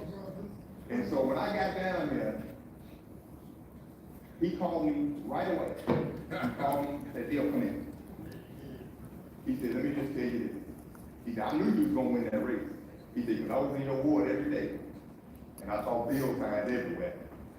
And I knew you were going to be my friend. So he said, what I want you to do, and two aldermen who I have so much respect for in this body, two aldermen at the time, told me to sit here, learn, listen, and understand this body. And that was Alderman Bill Beaver and Alderman Lorraine Hicks. And they were both powerhouses in this city. So the legacy that they are leaving behind, we're struggling, y'all. We're struggling with the leadership that they portrayed for what we need in this city. Another thing that Alderman Beaver told me, he said, Bill, he said, if you're going to be down here a while, he said, what you need to do is help make 10 millionaires to empower your community. I didn't understand what he was telling me at that particular time. When you talk about creating 10 millionaires, what you're doing is creating wealth in your community. That's right. Because if you create 1 millionaire and they create business, they're going to create jobs and opportunities for other people in your community, and your community is now building wealth. Yes. That was the epitome of Alderman Bill Beaver. That's right. All he cared about was how to empower our community. And so, my 25 plus years that I've been here, I've been trying to just emulate and do the same. But we're falling short. Yes. Way short. Midget short. Because we're looking at self instead of looking at our community. They stealing the money.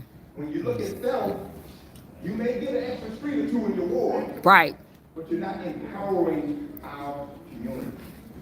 They selling us out. I need you all to take away from just a few words that I'm trying to say about my friend Bill Beaver.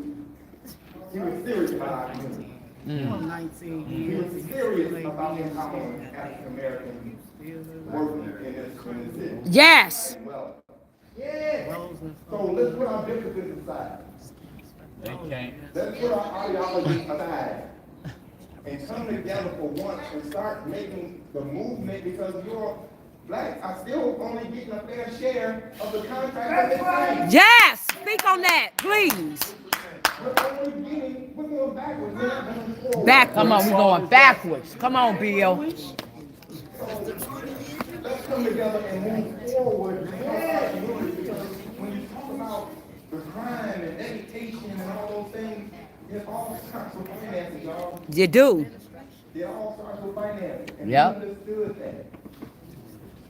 There were several things that Alderman Beaver at the time, being chairman of the budget committee, knew he couldn't say because he's chairman of the budget committee. But he would slide me a note and say, hey, Bill, ask this question. To bring light of injustice here in this city. So he was very crafty on getting his point across. And so I want to thank both of you all for the sacrifice that you all made to allow us to learn, listen, and move this city forward under the leadership of your father. Now, he would call me all the time, and we would talk all the time about what's going on in his body. And I'm going to tell you what happened. He was not happy. But he still will call me and say, Bill, you need to do this, you need to do that, you need to try another angle, you need to come from a different way in order to obtain the result that you need. And so I will always honor and cherish your father for what he did to help me and I'm gonna continue his legacy. And with the legacy, I went and bought a new suit to represent your father, because there was no better dresser in the city of Chicago than Bill Beaver. So, in honor of him today, I did go purchase me a new suit. But I really appreciate everything that he did for us in this city. His legacy will Yeah, send Brandon Johnson to Mexico with the illegals. Right. Y'all right. Thank you. Are there any other alders that wish to speak? David, they're going off. William Bill Beavers before Alder will be second. Seeing no other hands for the closing remarks, the chair recognizes Alderwoman Coley. Thank you, Mr. President. I believe it was debated when we were in budget session. It was stated that, well, no one worked with him, no one knew who he was, so why should we change our meeting, this special meeting, for his funeral? And so I saw that as an opportunity to perhaps share the life and what William Beavers meant to the city of Chicago. To Alderman Darcel Beavers, to David, Denise in her absence, Dewan and Dylan, granddaughter, and great-grand and grandson. Tell the truth and shake the devil. To Sean Howard, the spokesman. Tell them the real truth. Yeah. When I read the four-pager on Chairman Beavers, I did not know how instrumental he was in making sure that he came. All these criminals.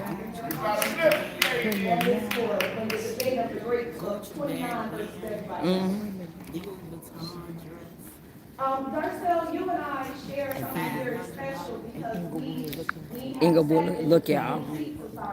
Look y'all. literally and figuratively. And some would think that it is easier being an elected official's child, but it's never easier when you Y'all. have issues to fill. They said she dressed like a parent. Y'all listen. And Inglewood looking terrible. Inglewood, you see more Hispanics in Inglewood now. Y'all better pay attention. You see more Hispanics buying up land, buying up those houses in Inglewood. You gotta look at who voting for what. Listen, it ain't no, yes. That's why we don't allow that. Listen, what Bill just said, when you in your community, this is what we keep talking about, y'all. When you in your community, you supposed to take care of your community, and that's the problem. They want to push this black and brown stuff, but the aldermen that's in their communities, you got Hispanics, they got businesses in their neighborhood. They got Hispanic businesses and things like that. When you go in the black neighborhood, who do you got businesses? You got everybody, every foreigner got a business in our neighborhood but us. Listen to what Bill said. Our neighborhood, in our community should be all, you see majority black owned businesses. Then you allow them to, now when you got, if you're in the black community, it's a problem. There will never be another Will Beavers. They don't make them like them, they don't dress like them. Tony, you did a good job, but you'll never be Beavers. You're doing better over there, but there'll never be another Beavers. When I think of the homegoing service. Yeah, in Inglewood and Gresham, you see a lot of that. And I don't think I've ever been to a funeral that was as funny and as like a history lesson of Chicago than his ongoing service. And it was so appropriate at the ending moment when Cheryl sang the song, I did it my way. All right. Chairman Beavers for 51 years did it his way. 51 years, 18,000. What you saying? What they need here? 446,760 hours. 26,805,600 minutes. He did it his way. Unbought and unlawful. So on behalf of the Chicago Automatic Black Caucus, because Chairman Beavers is one of the founding members of the Black Caucus in the 80s, I want to bestow this badge upon you so that you will always have a special place. You and your father will always have a special place. Not only here in this council, but here in our Automatic Black Caucus. God bless you. I love you, and happy pre-Founders Day to the Zetas of Chicago. Thank you, President. Right, she ain't saying nothing, right. staff ceremony to this, we do want to acknowledge again all of the loved ones that represent. What does that mean? They ain't giving us no money. What does that mean? William Bill Beavers, Marcel Beavers, David Beavers, Denise Ewing, DeJuan Brown. Of course, we have. Yes, denounce the Black Caucus, exactly. Three elected leaders. Thank you, Alderman Sawyer, for being here. Thank you, Alderwoman Bishop Shirley Coleman, for being here. And thank you, State Representative Alderman Cook County Board President Todd Strozier, for being here. Thank you, Sean Howard, for being here. You know, William Bill Beavers began his service, as Alderman Moore indicated, protecting the people of the city as a police officer, serving for 21 years. And then, of course, as Alderman Mitchell expressed, in 1983 was a transformational year for the globe. He continued his service in the city when he was elected as alderman of the 7th Ward, representing the South-Southeast side. Truly one of our more dynamic, progressive Black aldermen, and continued his work to help Black businesses, which has been expressed, advocated voraciously for ownership while giving them opportunities to engage in city government and contracts. He continued his work, of course, as an elected leader to the Cook County Board of Commissioners, he did that in 2006, to make sure to ensure that voices, particularly Black voices, would be heard in government and, of course, in business. We are truly grateful for the legacy of an incredible leader, a champion, made his mark in this beloved city. The city truly loved him, and he loved us. So on behalf of the entire city of Chicago, of course, we still extend our deepest condolences. Look at this. To you and family, all the friends of the great Alder, Cook County Commissioner, William Beavers. You know, I think it's also important to just lay out one of the most dramatic political moves in the history of Chicago. And Black political power was preserved because of what William Beavers was. What is he talking about? So I would encourage all us to never forget that moment where the preservation of leadership, or preservation of voices, was upheld because of William Beavers.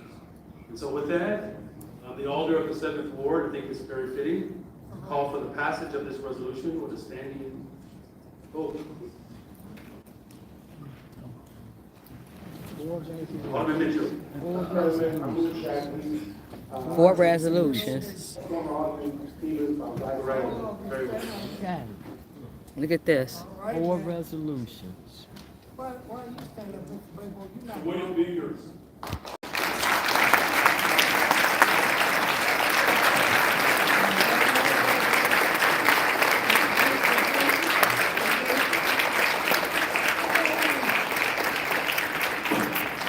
Thank you. We have one final.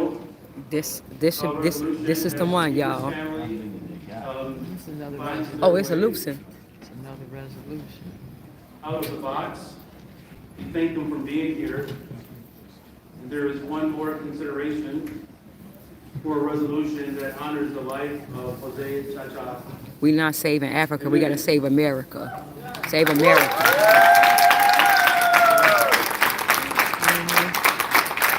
Look, every time they clap for something, I'm gonna let y'all see.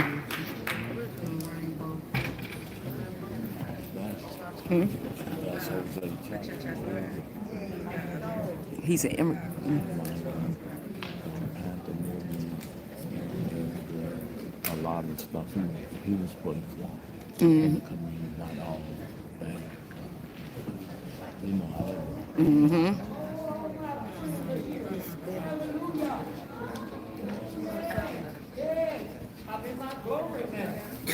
And I love taking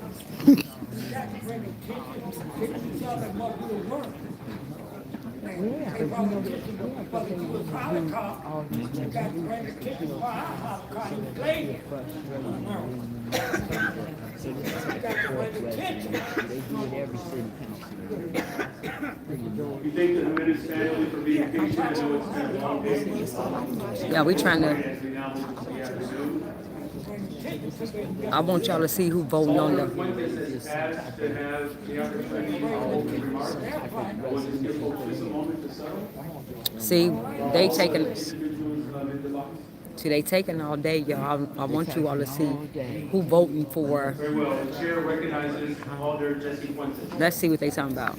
Thank you, Mr. President. I have the distinct honor to be the chief sponsor on this resolution, and I learned that Jose Chacha Jimenez had passed. I was moved to ensure that this body honored someone like Chacha Jimenez. Born and started off with the Cha-cha. Something that ain't got nothing to do with America. Nothing to do with America. Cha-cha. Look at her. Who is a cha-cha?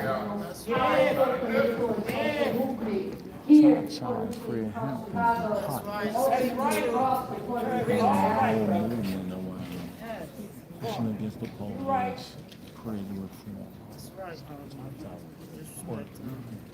Fred Happy. Rooted in rich history, despite gentrification, poverty, police brutality, housing inequity, Cha-Cha took a lot of the framework of the Black Panthers that was mentored by someone like Fred Hampton.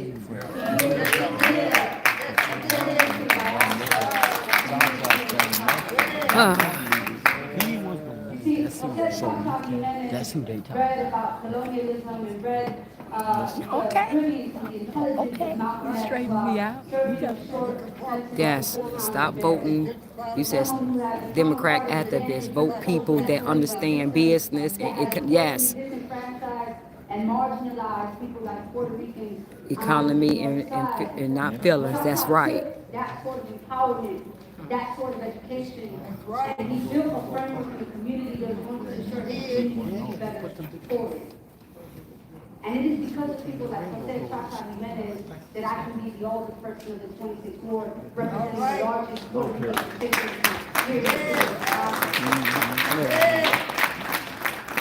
We're not very different than Chacha Jimenez. I grew up on Pesky between Beach and Hearst, right across the street from Humboldt Park, growing up in a family that had been invested into the Latin Kings game. But like Chacha, when I read about colonialism, self-determination, the system of oppression and poverty that impacted my family and that ultimately led my mom to a drug addiction, I took that same knowledge and power to transform my community. Became a part of the campaign called Ordinance to end it, fighting gentrification and building affordable housing. That is what a community like mine deserves. But I don't know. No, they deserve businesses and to work. Yeah. Not affordable housing. We are extremely honored to have people in the box. Watch that. Yeah. Are loved and we're honored by people like Jose. And we have Dr. Jackie Lazou from DePaul University, who spent so much of her time articulating the work of Jose Chacha Jimenez for the world to be able to understand. Okay, y'all. Dr. Lazou, please stand up for this body to recognize you. Okay, y'all. I'm trying to get.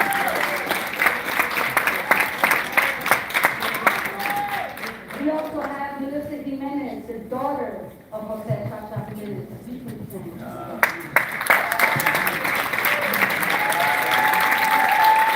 Let me let y'all see. We have David Rodriguez, the assistant of Jose Chacha Jimenez.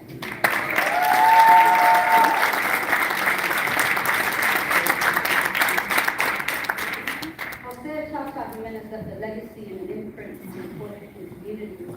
And a community like Humboldt Park continues to be organized because of the work of Jose Chacha Jimenez. So today we remember the life, the legacy, and the champion that was Jose Chacha Jimenez. And I'm proud to be associated with this particular resolution. Thank you, Mr. President. Thank you.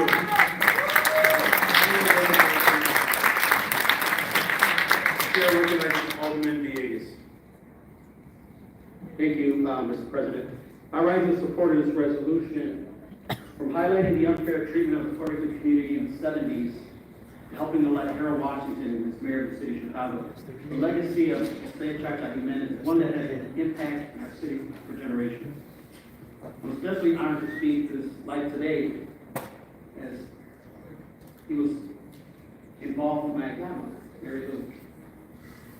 This is personal to me, and it warms my heart to have this memory and legacy be officially recorded in our city's history through this resolution.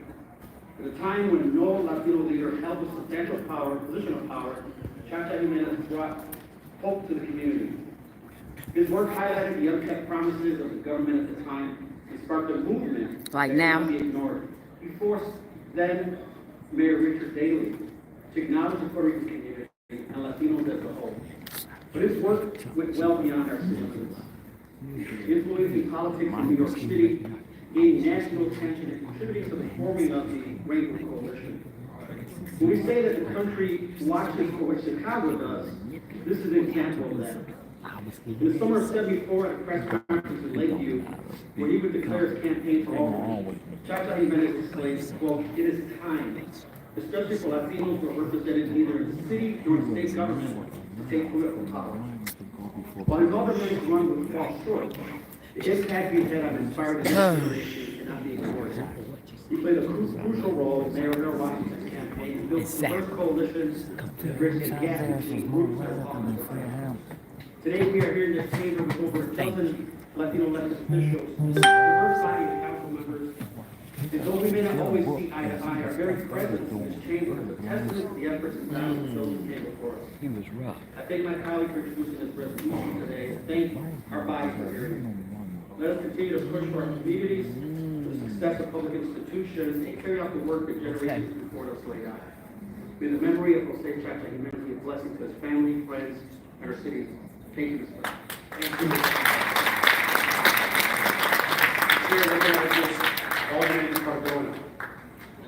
Thank you, Mr. President. I rise in support of this resolution. Jose Chacha Jimenez, who is a visionary leader dedicated to creating a better future for his community. As a leader of the Young Lords, he transformed the group from a Puerto Rican gang into a powerful activist organization. Under his leadership, they provided free breakfast programs that educated health care access and education and affordable housing, along with more community Okay, y'all, services. I'm waiting for them to, Of the Rainbow Coalition, in partnership with the Young Patriots organization. I'm waiting on them to vote for this sanctuary city ordinance. From diverse backgrounds to combat racism. So this is why I'm waiting for. This collaboration This is a remains long a live, powerful symbol of but unity and social justice. they should be getting to it soon, voting on it. Equity, safety, and better health for Latino neighborhoods. They So embrace this is what we are, I'm waiting and on. consider themselves See what they're talking about with this sanctuary city ordinance. Regardless, Trump coming, Tom Homan coming. his leadership and his love for his community, especially for Holocaust. So hey, you all, Happy New Year. I'm gonna start going back live soon. It's just, see, it's just been really busy, and I had been sick. So I'm getting ready to go to Washington for this inauguration. So it's been a lot, but I'll be going back live soon because there's a lot of things going on that we need to be talking about. But I just knew it was important to go live on with these meetings and show you all what's going on with these meetings and things like that, so you all can see for yourselves. He wasn't educated about liberatory movements So, in elementary school.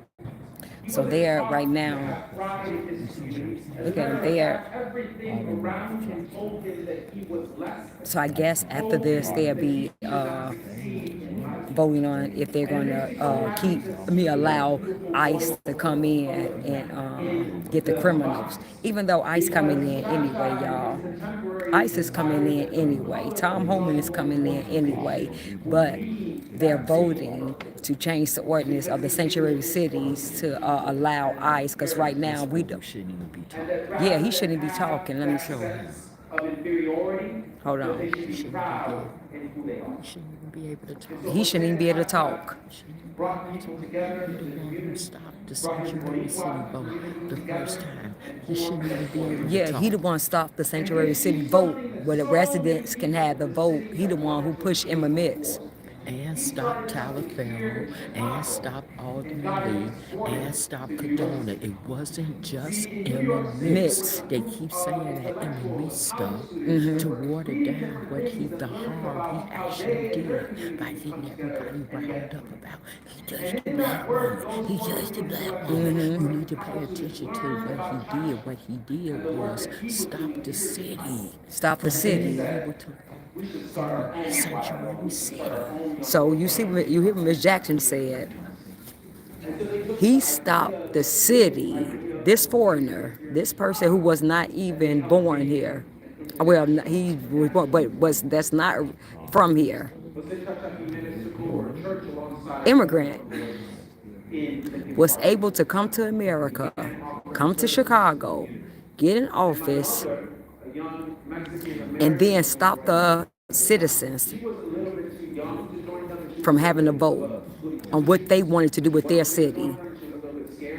This is what I keep telling y'all when we allow foreigners who come here, whether they come over here legally or not, who come here to get into power, and then they try to stop the American citizens for having a say-so of what the Americans want in America. This man shouldn't even be allowed to even speak. What's his name? Sanchez? Carlos Ramirez Rosa. It should not be lost on us that we're honoring for such a community. You see, it's people like this that gotta go. I keep telling y'all, America, it's people like him. It was the Chicago Police Department. Yeah, he's horrible. Horrible. These people are always anti-American. This is the person who wants to keep the same. He don't even want ICE to come in and get the criminals. And then when it was time to vote for the citizens to have a vote, because, you know, he stopped that, like Ms. Jackson said. He didn't even just, in the midst, he stopped us from even having the citizens from even to have a say. We came together as a multiracial coalition. We had the Chicago Urban League. Look at this. We had advocates against domestic violence. He's not Puerto Rican. The Cha-Cha resolution they're talking about is for He not even real. He's not Puerto Rican. See, these people, they just use everybody plight to jump in with this anti-American agenda. Look at this. I keep telling y'all, y'all better stop letting these people be talking about black, brown, people of color. Ain't no such thing. And this is how this. You said what, Tyrone? Ain't no such thing. Right. Everybody, when Brown got 10 jobs, they don't say give us 2. Right. Keep trying to tell y'all. This man is a perfect example. Everything that the American citizens want, everything that the Chicago citizens want, this man he vote and he stopped everything the American citizens, Chicago citizens, from having a voice. And how you come from another country, you wasn't even, this not even your native country. And you gonna stop the people who were born and raised here, who built this place.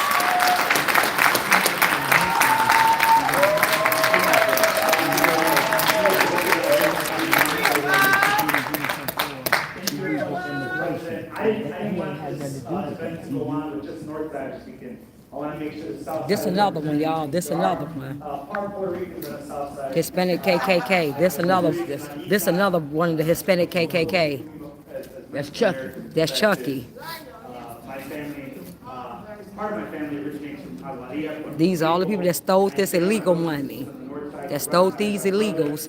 That's pushing for this sanctuary city, or that want these illegals, the criminal illegals, to be in our neighborhood. They the ones who stole all our tax dollars. These people right here. So what? That his presence is not just one side of the city, but all over our great city. And to be quite honest, the whole diaspora of the Puerto Rican community, mis sentimientos más grandes a su familia, and I thank Look at this. for giving us such a great year. Thank you, Mr. President. Look at this. any other aldermen that wish to speak to this resolution? All right, for the closing remarks, Alderman Cincho Lopez. Thank you. It's another one part of the Hispanic KKK. I am very grateful that I'm the person just going to bring this important resolution to the city council. It's the Spanish KKK. To the family over here, Chacha Jimenez is a tremendous loss for the city of Chicago. Yeah, he's not even from here. He from Ecuador, son. Look at this. To honor Chacha Jimenez as the very These are the people you all keep putting in office. Mr. Chacha Jimenez was a mentor for many people across the city. I consider Mr. Chacha Jimenez a mentor. So the Black Caucus is working hard to stop sanctuary amendment. On a trip to Pilsen, when he showed Make sure Chicago lessons of the Young when they were battling the landmark designation in Lincoln Park. Ironically, we defeated that very same landmark designation in Pilsen. So we credit Chacha for helping us fight gentrification in our community. Look, this man has to go. Fights where we lost. Carlos, Character, integrity, and determination to fight gentrification, another to fight displacement and injustices across the city. Whatever. Was always a steady fast, and we lend a helping hand, no matter where it's come from, no matter what. Look at him. You can't even understand. He can't even speak English. His accent's so thick. Chacha was the first Latino Puerto Rican to challenge the Democratic machine in 1974. Look at this. Running as a Democratic candidate. Y'all the Democratic machine. All the way. He's steady fast, challenge gentrification, run for office, and show the power of the Latinx community in 1974. He gathered Look at him. 40% of the vote. Yeah. The Latino community. Yeah. He keeps saying the Latino community. And look like it's all lumped together. See? See, look at it. Don't put that with us. Stop. Don't lump us in. No. And we see the winds of division and hate, when we see the winds that also tried to divide us in the 80s and 70s and 60s. Yeah, you doing it now. Remember Chacha Jimenez. Chacha Jimenez represents the values of the city of You Chicago. Chacha Jimenez, Mayor Washington, and many others in a coalition delivered the sanctuary city status to the city of Chicago. Look at this. Visionaries, pioneers. Look at this. Strong legacy in the city of Chicago that are a lesson for us to continue to fight. These people right here, these the people that I keep telling y'all, the anti-American, these people right here that hate America. Look at them. You looking at them right here. He don't care nothing about American, and he the one who stopped us from having a voice. He never forgot Chicago. He helped us build the city. Look at this. We'll continue to fight fascism, gentrification. No, we won't. No, he's not. Because of that legacy. No, he's not. No, we don't. More than ever before. Thank you to the family for sharing him with us. Thank you. Illegals must go. We don't want it. A beautiful legacy that leaves us strong, and his legacy today in this resolution remind us of true justice, integrity, fight for civil and human rights. Thank you, Judge Jimenez, and thank you to his family. We don't want Chicago. No.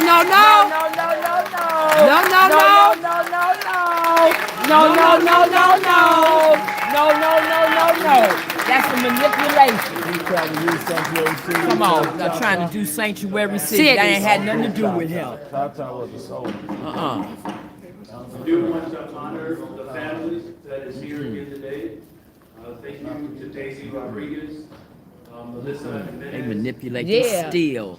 All they do is steal everything. They steal people's legacies, they steal people's rights, they steal your money, they steal your history. All they know to do is steal. That's all they know is to do is steal and lump it all together and lump you with the black plight. Keep telling y'all. They ain't got nothing of their own. We don't want no illegals here. We don't want this to be a sanctuary city. You somehow learn to lump that, gonna lump that with this. I'm so grateful that we have the life and the Keep telling y'all. how to do it Still legacy, still the plight, still everything, and while they getting rich. And when fear is abound. They good liars now. Very good liars.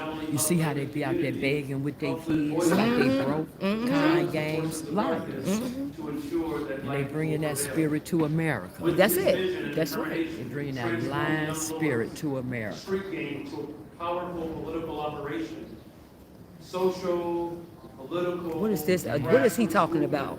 That To make the advocated for the rights cha-cha of man Chicago's get workers this community and his neighbors, and even broader than his neighbors. This he don't have a clue what The he talking young Lord about. brought awareness to the issues that were affecting their community, but quite frankly, it was affecting communities even beyond, Look at this, man. including police brutality, gentrification, and all Gentrification, y'all pushing black people out of their neighborhoods. What gentrification we talking about? His voice and his power united this city against the challenges and inspired generations that exist today. In addition to protesting systemic inequities, the Young Lords Organization, or YLO, served their community by filling the critical gaps to ensure that neighbors, fellow Latin residents could thrive in our city. Under his leadership, the YLO established, again, from free breakfast initiatives, community health clinics, cultural centers. I think it's actually quite appropriate that just on yesterday, we cut ribbon in the 26th ward, building an entire health hub to transform not just the neighborhood in the 26th ward in Humboldt Park, but to create access to health care for generations to come. For who? Their impact extends well beyond the generation that raised me, but it also extends beyond the borders of the city of Chicago.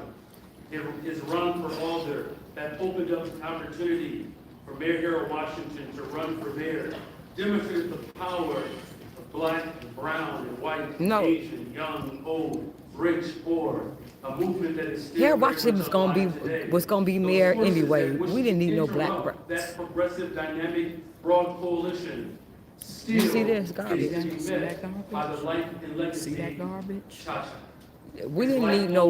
We don't need all of that. Brown didn't help black become mayor. He leaves a more resilient and Black are the reason why Brown is able to come in and do anything to even get up in this country. Today, we not only Our recognize Civil Rights Brown Act. contributions, we say thank you to Cha-Cha. These people, Miss Jackson told you, they good at lying. May the life and legacy of Cha-Cha. They good at blurring the lines and making y'all think. This is what the Democrat Party do. This is the Democrat Party. Listen to them. Look at the Democrat Party. I told you, identity politics. Look at that. All these black people in here, and could not one black person. Look at her. Look at her. All these black people. And Miss Jessica can't get her house. All these black people, and Miss Jessica can't get her settlement on her house. So. Alderman Greg Mitchell, Alder Jesse Fuentes, has put forth a motion for the passage of this resolution by a rising vote. Look at this. We're gonna diminish Fred Hampton. By a rising vote. Come on now. But we're gonna diminish Fred Hampton. Come on. We're gonna diminish Fred Hampton. And give it to them. Ain't that something? Ain't that something? My friend said something right He there. sure did. He said we're gonna Diminish Fred Hampton. And give it to them. Alderman Mitchell, motion to return to regular business. Hearing no objections, so ordered. Next up, We got to make that clown do right by Fred Hampton. Because Fred Hampton would stand for doing it. Ladies and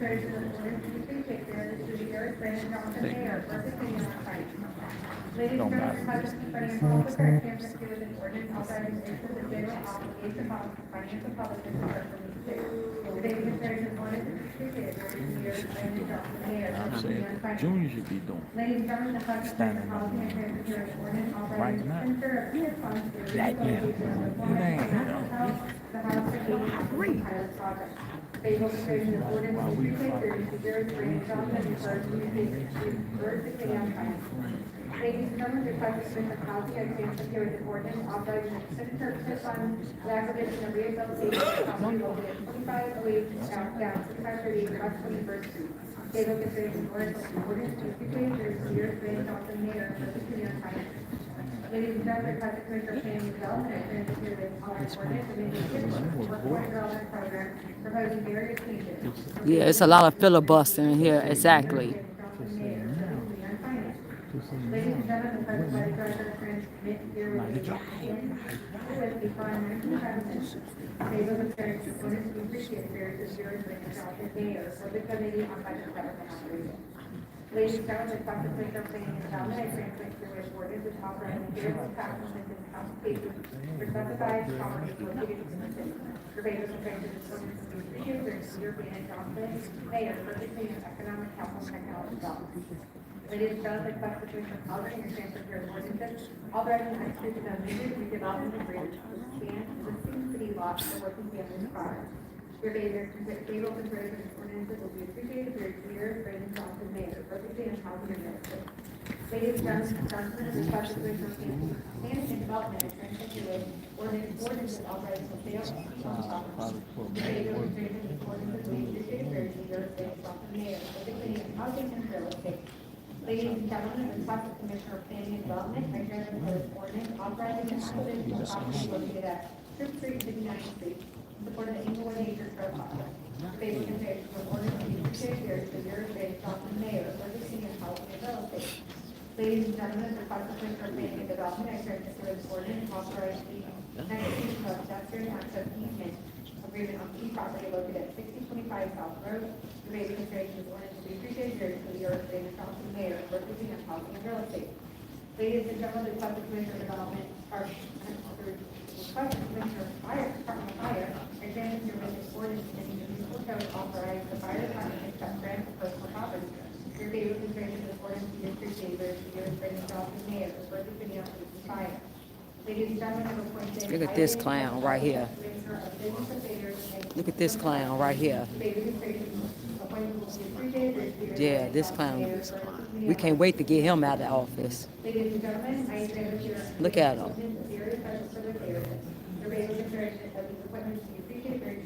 Creep. Look at this creep. Weirdo. Yeah, that's a creep.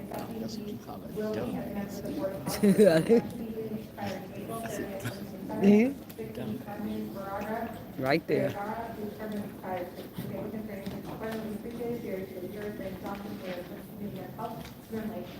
Ladies and gentlemen, I cannot secure with appointments to the Chicago Income Housing Trust Fund Board. Your bailiff is granted the appointments to be appreciated here to the year of Brandon Johnson, Mayor, representing in housing and real estate. Ladies and gentlemen, I have appointed Tina Diamant as Commissioner of the Community Commission for Public Safety and Accountability. Their term effective immediately expiring June 23rd, date to complete the unexpired term of Kelly Presley, who resigned. The rate of administration of these appointments will be appreciated here to the year of Brandon Johnson, Mayor, representing in police and fire. Ladies and gentlemen, I transfer your appointments to the Police District Council. They will consider the appointments to be appreciated here to the year of Brandon Johnson, Mayor, representing in police and fire. Ladies and gentlemen, I transfer your appointments to the Advisory Council for Affairs Special Bench. The favor consideration of these appointments will be appreciated here to the year of Brandon Johnson, Mayor, for the Committee on Special Bench, Local Affairs Marketing. I, City Clerk Anna Valencia, hereby inform the City Council the following documents was filed in my office relating to the respective subject and designated as follows. Executive Order Number 124-2 regarding declaration of transmocide emergency status of working group on transmocide captures for transgender and gender diverse communities. The determination of certificate of Chicago regarding revolving line of credit agreement by and parties to capital market LLC and Royal Bank of America as of December 29, 2021 in aggregate outstanding amount not to exceed $225 million. Determination certificate of Chicago regarding Wells Fargo and National Association as of December 29, 2021 in aggregate outstanding amount not to exceed $265,500. Notification of sale of the City of Chicago General Obligation Bond Fund Series 2014. Notification of sale of the Chicago Sales Tax Securitization Bond for the Series 2024A. And second means sales tax securitization bond funding series 2024B. to engage the sale of City of Chicago multifamily housing revenue bond, Rise Exchange South ISW project, series 24A through 24B, the annual report of the Department of Transportation regarding non-ODISA activities. Okay. Quarterly report of investigations number City of Chicago for period ending December 31st, 2024. I see Clerk Anna Valensky also informed the City Council that all those matters considered by the City Council regular meeting held on December 11th, 2024, required by state statute to be published in textbook or pamphlet form on one newspapers were published in pamphlet form on January 15th, 2025, by being printed in full text in front of pamphlet copies of the journal and written to the City Council of Chicago. I see Clerk Valensky also informed the Council that all those matters were considered by the Council at the recess regular meeting held on December 13th, 2024, and reconvened meeting on December 16th, 2024, and required by statute to be published in total pamphlet form on one or more newspapers, published in pamphlet form on January 15th, 2025, that being printed in full text and printed in pamphlet copies of the journal written to the City Council of the City of Chicago. I see Clerk Valensky also informed the City Council that the various ordinances which were passed by the City Council December 16th, 2024 regarding the funding tax levies, budgets, and service provider agreements for special service area 1733, 48, 50, 51, 2-2021, 66, 71, 72, and 77 to request to be published in pamphlet form, published in special pamphlet form on December 18th, 2024. I see Clerk Valensky also transferred the following miscellaneous communications report requiring City Council action, studying the classifications of areas referred to the community on serving landmarks and building standards, things against the City of Chicago with referred to community on site. Recommendation by Commission of Chicago Landmarks for designation of Kingdom Baptist Church by 31 North Central Avenue, Chicago Landmarks referred to. You think so? I wouldn't be surprised to stand there before do all this and then break the law. Thinking that people ain't gonna come back. I wouldn't be surprised if you do. Let's see. Look at these. Thank you, Madam Clerk. Next up for our committee reports, we'll start with our finance committee. The chair recognizes Chairwoman Dow. Mr. President and members of the City Council, according to the City Council Committee on Finance, which held the committee meeting on January 13th, 2025. The following items received a tax recommendation from the committee. Item number 1 is a recommendation by Alderman Robinson concerning fee waivers for all permits related to the Metropolitan Exposition Authority for the renovation of the highest Hotel located at 2233 South Street Drive in Fort Worth. Mr. President, unless someone wishes to speak on this item, I move passage by a roll call vote. Very well. Seeing no hands, members, please use your email application to record your vote at this time.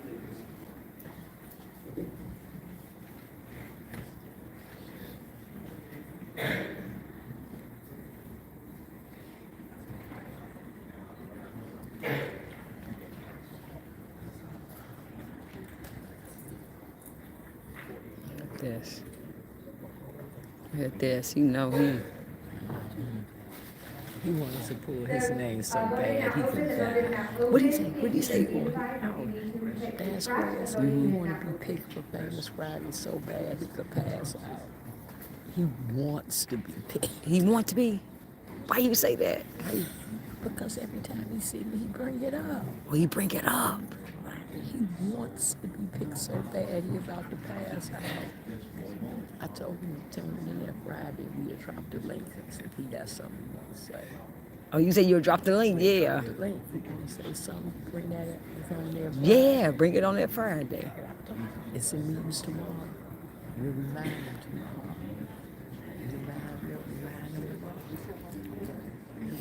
We'll drop the link. Right. Oh, he nervous. He nervous. Yeah, he trying wants to play it off. Yeah. Nervous and he trying to play it off.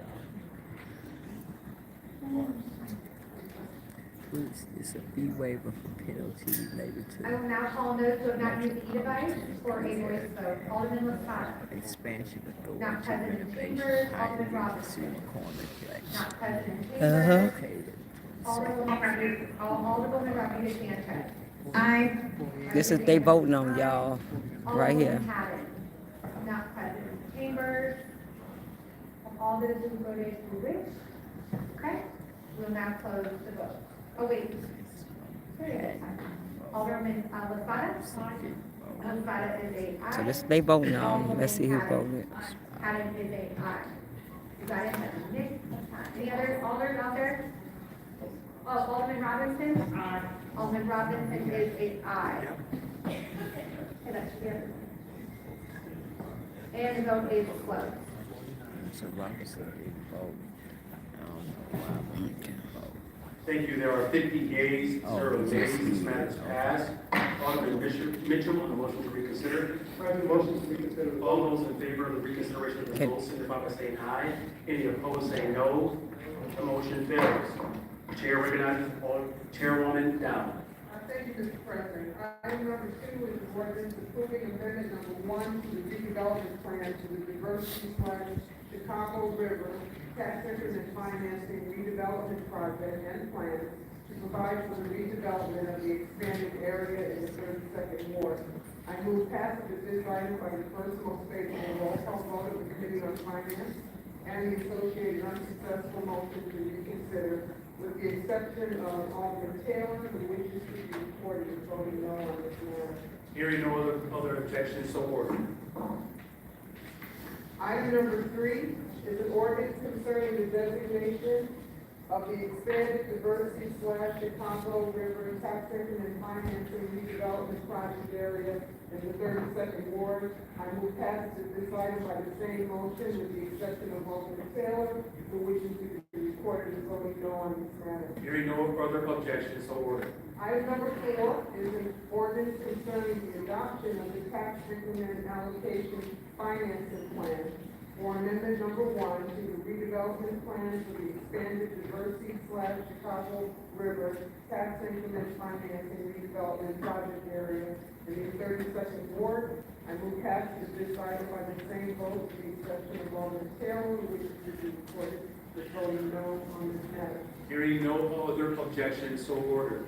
Item number 5A is an order authorizing Corporation Counsel to enter into and execute a settlement order in the case of Joseph Sweeney, a minor guy, and his mother, Daniel Westbrook friend, Sharon Means, and Sharon Means versus William Rouse, special representative of the estate of Dion Boyd, deceased in the city of Chicago, a municipal corporation in the amount of $130,000. I move passage of this item by the first most favorable roll call vote of the committee and the associated unsuccessful motion to reconsider, with the exception of Alderman Cesaro, who wishes to be recorded as no on this item. Hearing no other objections, so ordered. Item number 5B is an order authorizing Corporation Counsel to enter into and execute a settlement order in the case of Bertha Carranza, administrator of the estate of Jose Luis Carranza Chacon versus City of Chicago in the amount of $975,000. I move passage of this item by the same motion, with the exception of Alderman Quinn and Lopez, who wish to be reported as voting no on this item. Chair recognizes Alderman Napolitano. Be recorded as a no also. The chair recognizes Alderwoman Lovato. Chair recognizes Alderman Ryan. I'd like to be recorded as a no. Hearing no other objections, thank the division. Motion so ordered. Item number 5C is an order authorizing Corporation Counsel to enter into and execute a settlement order in the case of Patricia Porter as special administrator of the estate of Cecil Thomas, deceased, versus City of Chicago, Lawrence Kerr, Jose Lopez, Orlando Hernandez, in the amount of $4.5 million. What? I move passage of this item by the same motion, with the exception of Alderman Quinn. Y'all know taxpayers paying this money. This taxpayers' money. All wish to be recorded as voting no on this matter. Very well, the chair recognizes Alderman Napolitano. I'd also like to be recorded as a no. The chair recognizes Alderwoman Lovato. I'd like to be recorded in the matter. Chair recognizes Alderman Gardner. Please record me as a no. Seeing no other objections, thank the division, so ordered. Item number 5D is an order authorizing Corporation Counsel to enter into and execute a settlement order in the case of Ben Baker and Clarissa Glenn versus City of Chicago et al. In the amount of $7.5 million. I move passage of this item by the first most favorable roll call vote and the associated with successful motion. Very well, hearing no other objections, so ordered. Item number 5E is an order authorizing Corporation Counsel to enter into and execute a settlement order in the case of Mark Maxson versus John Duffy et al. In the amount of $8,750,000. I move passage of this item by the same motion. Hearing no objections, so ordered. Item number 5F is an order authorizing Corporation Counsel to enter into and execute a settlement order in the case of Thomas Sierra versus Reynaldo Guevara et al. In the amount of $17.5 million. Passage of this item by the same motion. Hearing no objections, so ordered. Item number 6 is a communication transmitting reports of cases in which verdicts, judgments, or settlements were entered into in the month of December 2024. This will be placed on file with the clerk. Items number 7 and 8 consist of orders of authorization for the payment of various small claims against the City of Chicago and the denial of payment of various small claims against the City of Chicago. If there are no objections, I move that these items be placed in passage on the omnibus. Hearing none, so ordered. Item number 9 is a proposed order authorizing charitable solicitation on the public way for Save the Children Federation, Inc. from January 15, 2025 through January 15, 2026. This will be placed on file with the clerk. Thank you, Madam Chair. Mr. President, that concludes my report. Thank you again. For the Committee on Budget and Government Operations, the Chair recognizes Chairman Irvin. Thank you, Mr. President, members of the council. Reporting for the Committee on the Budget and Government Operations, which held a meeting on January 13, 2025. The committee has a series of reports recommending passage of the following items. Item number 1 is a communication regarding the proposed ordinance concerning a redevelopment agreement with Outwest Gallery and Cafe to provide neighborhood opportunity funds for property improvements at 5249 West Chicago Avenue and what was the 28th Ward is now the 37th Ward. I move passage of this item by the first favorable roll call vote of the Committee of Finance and the associated unsuccessful votes to be considered. Administrator, you want to add to that? Hearing no objections, so ordered. The next matter is 5 communications about the transfer of funds. Transfer funds within the 6 board wage allowance and automatic expense account for page 2024. I make the same motion if there is no objection. Hearing none, so ordered. Item number 3 is transfer of funds within the Committee on Committees and Rules for the year 2024. I make the same motion if there is no objection. Hearing no objections, so ordered. Item number 4, transfer of funds within the 38th board wage and automatic expense allowance for the year 2024. I make the same motion if there is no objection. Hearing none, so ordered. Item number 5, a transfer of funds within the 41st board wage and automatic expense allowance account for the year 2024. I make the same motion if there is no objection. Hearing none, so ordered. And finally, item number 6 is a transfer of funds within the 44th board wage and allowance and automatic expense account for the year 2024. I make the same motion if there is no objection. Hearing no objection, so ordered. Mr. President, that concludes my report. Thank you, Mr. Chairman. For Committee on Contract Oversight and Equity, the Chair recognizes Chairwoman Pitts. Thank you, Mr. President. And members of the City Council, I'm reporting for the Committee on Contract Oversight and Equity. We held a meeting on Friday, January 10, 2025, to consider item number 020-0013-659, a substitute ordinance for program management service, program responsibilities, executing with local initiative support cooperation, creation of order map, and lead management responsibility over the board manager. Mr. President, I move that the City Council consider the recommendation of the Finance Committee of the same roll call vote as item number 1 on the Bill of Finance and the associated resolution to be considered. Hearing no objection, so ordered. Second item was the second matter hearing for the annual casino compliance report. The third, no vote was taken, Mr. President, that concludes my report. Thank you, Madam Chair. For the Committee on Economic Capital Technology, Development, the Chair recognizes Chairman Villegas. Thank you, Mr. President, and members of the City Council, reporting for the Committee on Economic Capital and Technology Development, which met on Monday, January 13th. The committee held a meeting and recommended passing the following items. Item 1 on the report is ordinance dealing with the Class 6B tax incentive for property located at 455 North Ashland Avenue, 27th Ward. I move for passage of this item as the first deal with roll call vote, Committee on Finance and the associated unsuccessful motion to reconsider. Hearing no objections, so ordered. Item 2 on the report is a resolution calling for hearing on the implementation of the Enterprise Resource Planning Technology System. I move for passage of this item as the first deal with roll call vote, Committee on Finance and the associated unsuccessful motion to reconsider. Hearing no objections, so ordered. Thank you, Mr. President. Thank you, Mr. Chairman. For Committee on Housing and Real Estate, the Chair recognizes Make you mad every time. That's crazy. Thank you, Mr. President, and members of the City Council. The Committee on Housing and Real Estate, which held an in-person meeting on January 7, 2025. The committee had a series of reports recommending passage of 7 ordinances. These include various negotiated sales, land sales, and acquisitions.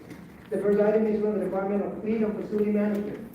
Item number 1 is ordinance 2024.0014442, acquisition of property at 1751 North Harlem Avenue from Yeah, bringing these provocateurs here. Those are free days to go to the Chicago History Museum. You see the Emmett exhibit? It's free in February. Free in February. Okay. In the 29th ward. I move passage of this item by the first favorable roll call vote on the Committee on Finance and associated unsuccessful motion to reconsider. Hearing no objections, so ordered. The following is from the Chicago Department of Transportation. Item number 2 is ordinance 2024.0013109. Acquisition of various properties for Englewood Nature Tree Project in 15 and 16. I missed it. I should have I got move it. passage of these items. Oh, yeah. I'm looking. Hearing no objections, so ordered. The following items from the Department of Planning and Development are grouped together for convenience. Items 3 and 4 are land sales under the Foreman ANLT City Program, Ordinance 2024-0013736 in the 8th Ward, and ordinance and substantive ordinance 2024-0013742 in the 28th Ward. Items 5 through 7 are land sales under the current Child Club Builder platform. These include ordinances substitute Ordinance 2024-0013768, Ordinance 2024-0013744, and Ordinance 2024-0013082 with land sales in the 7th, 16th, and 28th wards. I move passage of these items by the same motion. Thank you for the convenience. Hearing no objections, so ordered. Mr. President, this concludes my report. Thank you, Chair. For the Committee on License and Consumer Protection, the Chair recognizes Chairwoman Silverstein. Thank you, Mr. President, members of the City Council. I'm reporting for the Committee on License and Consumer Protection. We held a meeting on January 7th, 2025 to consider 17 ordinances regarding liquor moratoriums in the 11th, 16th, 17th, 21st, 26th, 28th, 35th, 38th, 39th, 40th, 42nd, and 50th ward. The committee has recommended passage of each of these items. 02024-0013131 and others ending in 1337, the first one was 13337, 13346, 13354, 13693, 13865, 13870, 13890, 14054, 14162, 14164, 14248, 14249, 14259, 14447, and 14451. Mr. President, I move that the City Council concur in the recommendation of the License Committee by the same roll call as the item number 1 in the Committee on Zoe said what's happening. Text her, because I can't. Hearing no objections, so ordered. On your phone. 02024-0014443, effective ordinance amend chapter 4-4, Prohibiting the sale of cannabis hemp products and issuance of new or renewal of existing tobacco dealership license in Midway Regional Airport. Mr. Mayor, Alderman Quinn and Alderman Barr would like to speak on this matter. Very well. Chair recognizes Alderman Barr. Okay. Thank you for your politeness. Chair recognizes Alderman Quinn. Thank you, Mr. Mayor. I'm eager to respond to this ordinance that will ban smoke shops in the Midway region of the city. Okay, let's hear this. My colleague, Alderman Barr, and co-sponsor of the board members. I also want to thank Chair Stewart for his support and leadership in getting all the players together to discuss this critical ordinance. I want to thank my colleagues on the licensing committee that passed this ordinance out of committee last week. There's been much debate about hemp products. Well, it's currently stalled. There's a statewide effort underway to prevent these hemp shops from marketing to underage kids and selling unregulated products. This is what I'm talking about, y'all. The Listen. state is looking to force these shops to comply with the same requirements as state-sanctioned cannabis shops. Oh. Yes. Smoke shops are constantly popping up throughout the city and state, and it's time to regulate them. That's right. In fact, these products should have never been sold in our city in the first place. Facts. Facts. In 2012, years before the 2018 Farm Bill, which created a regulatory loophole that is being exploited, and that we are now seeking to close, the city council banned the sale of synthetic marijuana. Yes. We are not preempted under federal or state law, but for whatever reason, the city stopped enforcing this law and allowed these products to proliferate our communities. Synthetic marijuana. I understand there may be some concerns about enforcement of that ban, but we as a city must show our constituents that we can be responsible to enforce laws this body adopts. Simply put, if these products are sold, one of three things will likely happen. These businesses are selling cannabis without a dispensary license in violation of state law. Yes. They're selling synthetic marijuana in violation of our law. Right. Or they're engaging in misleading, deceptive, or even fraudulent practices by selling and mislabeling products. On the southwest side, these change stores, as they were recently called in one media outlet, are popping up everywhere without any warning, communication with my office, collaboration with the community, or the commander of the 8th district. This is completely unacceptable. They are not good actors, and they do not belong in our communities. That's right. I'm worried that it's just a matter of time that there is an issue at one of these shops. Mayor, we do not have the police presence on Southwest Side handling the disturbances that may occur at these locations. As you know, we've been fighting for a new police district on the Southwest Side because of the severely low police to resident ratio in our neighborhood. He don't care. At nine residents per 10,000, 9 officers per 10,000 residents. That's right. I fully understand the need to find additional revenue in our city, but this type of business should not be our go-to resource. We should not be putting our kids in harm's way to make a fast profit. We won't stand for this on the Southwest Side. We're a family community, 90% of the area consisting of single-family homes. We have the largest population of CPS students in the city. Alderman Tavares and I know our community as well. We understand their desire to grow healthy families and thriving communities. We have more than 30 letters of support from local schools, elected officials, and community groups that want to see this smoke shop ban in place, including Kennedy High School, John Hancock, Hubbard High School, St. Daniel Chocolate, Fern Elementary, Kinsey Elementary, Pasteur Elementary, Twain Elementary, Door Elementary, St. Nicholas of Palatine Elementary, Grimes, Hurley, Peck Elementary, Sorwana Elementary, Lee Elementary, Hale Elementary, St. Mary Stardust Elementary, St. Sigmund.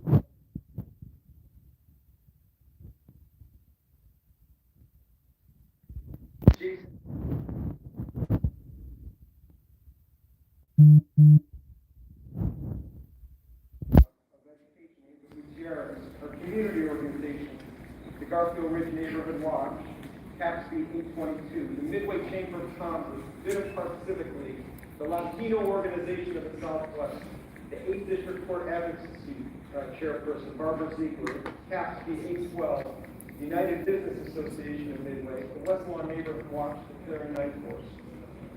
I hope our colleagues will support us in this regional effort to keep our kids and our streets safer. These smoke shops cater dangerous products to children who do not belong on our streets. Thank you. Yes, thank you. I'd like to thank Alderman Quinn for bringing this issue to the forefront and Chairwoman Silverstein for allowing it to be part of the committee. This measure gives residents greater input in the placement of businesses that have been shown to target teens and younger children in the marketing of this product. But this product is not alcohol and cigarettes. not toys or candy. It's a highly dangerous and unregulated drug that endangers those who consume it. Our wards are composed of neighborhoods where families choose to settle and raise children. They have major concerns with the opening of these businesses in their community where their children see these products multiple times a day, on their way to and from school, to the library, and to the grocery store. Parents want their kids to avoid these shops and stay away from the dangerous products they sell. But this is difficult when the products themselves are sold in wrapping made to look like candy in a candy store.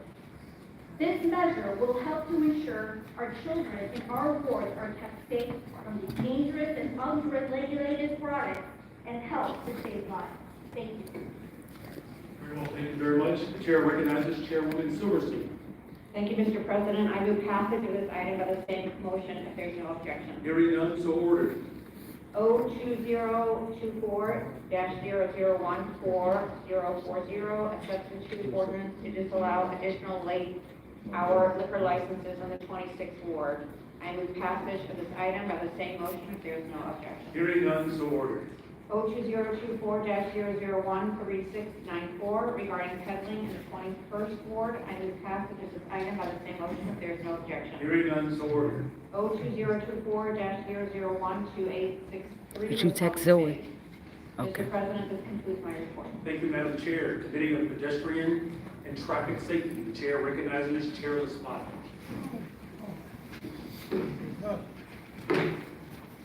Thank you, Mr. President. Reporting for your Committee on Pedestrian and Traffic Safety, board's meeting was held on Tuesday, January 14, 2025.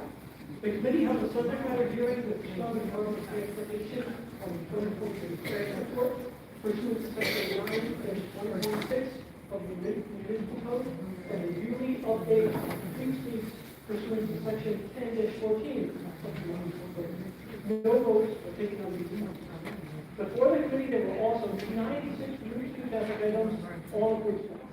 If there are no objections to the passed these items, our first most favorable roll call vote from the Committee on Finance and the associated unsuccessful motion to be considered. Hearing no objections, so ordered.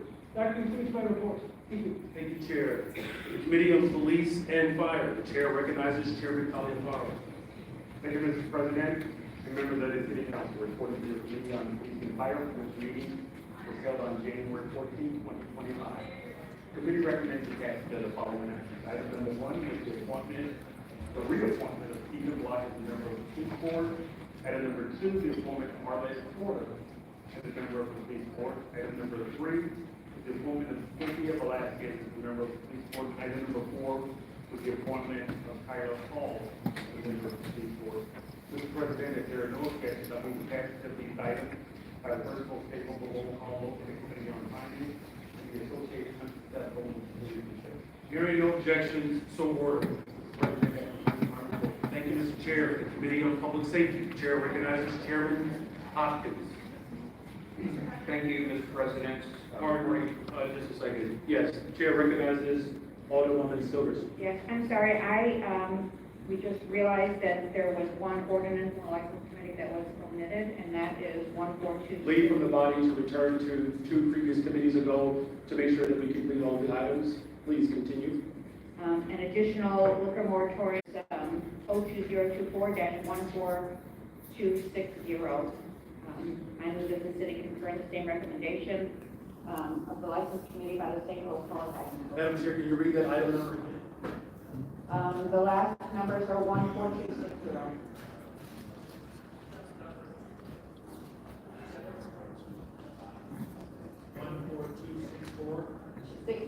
14260.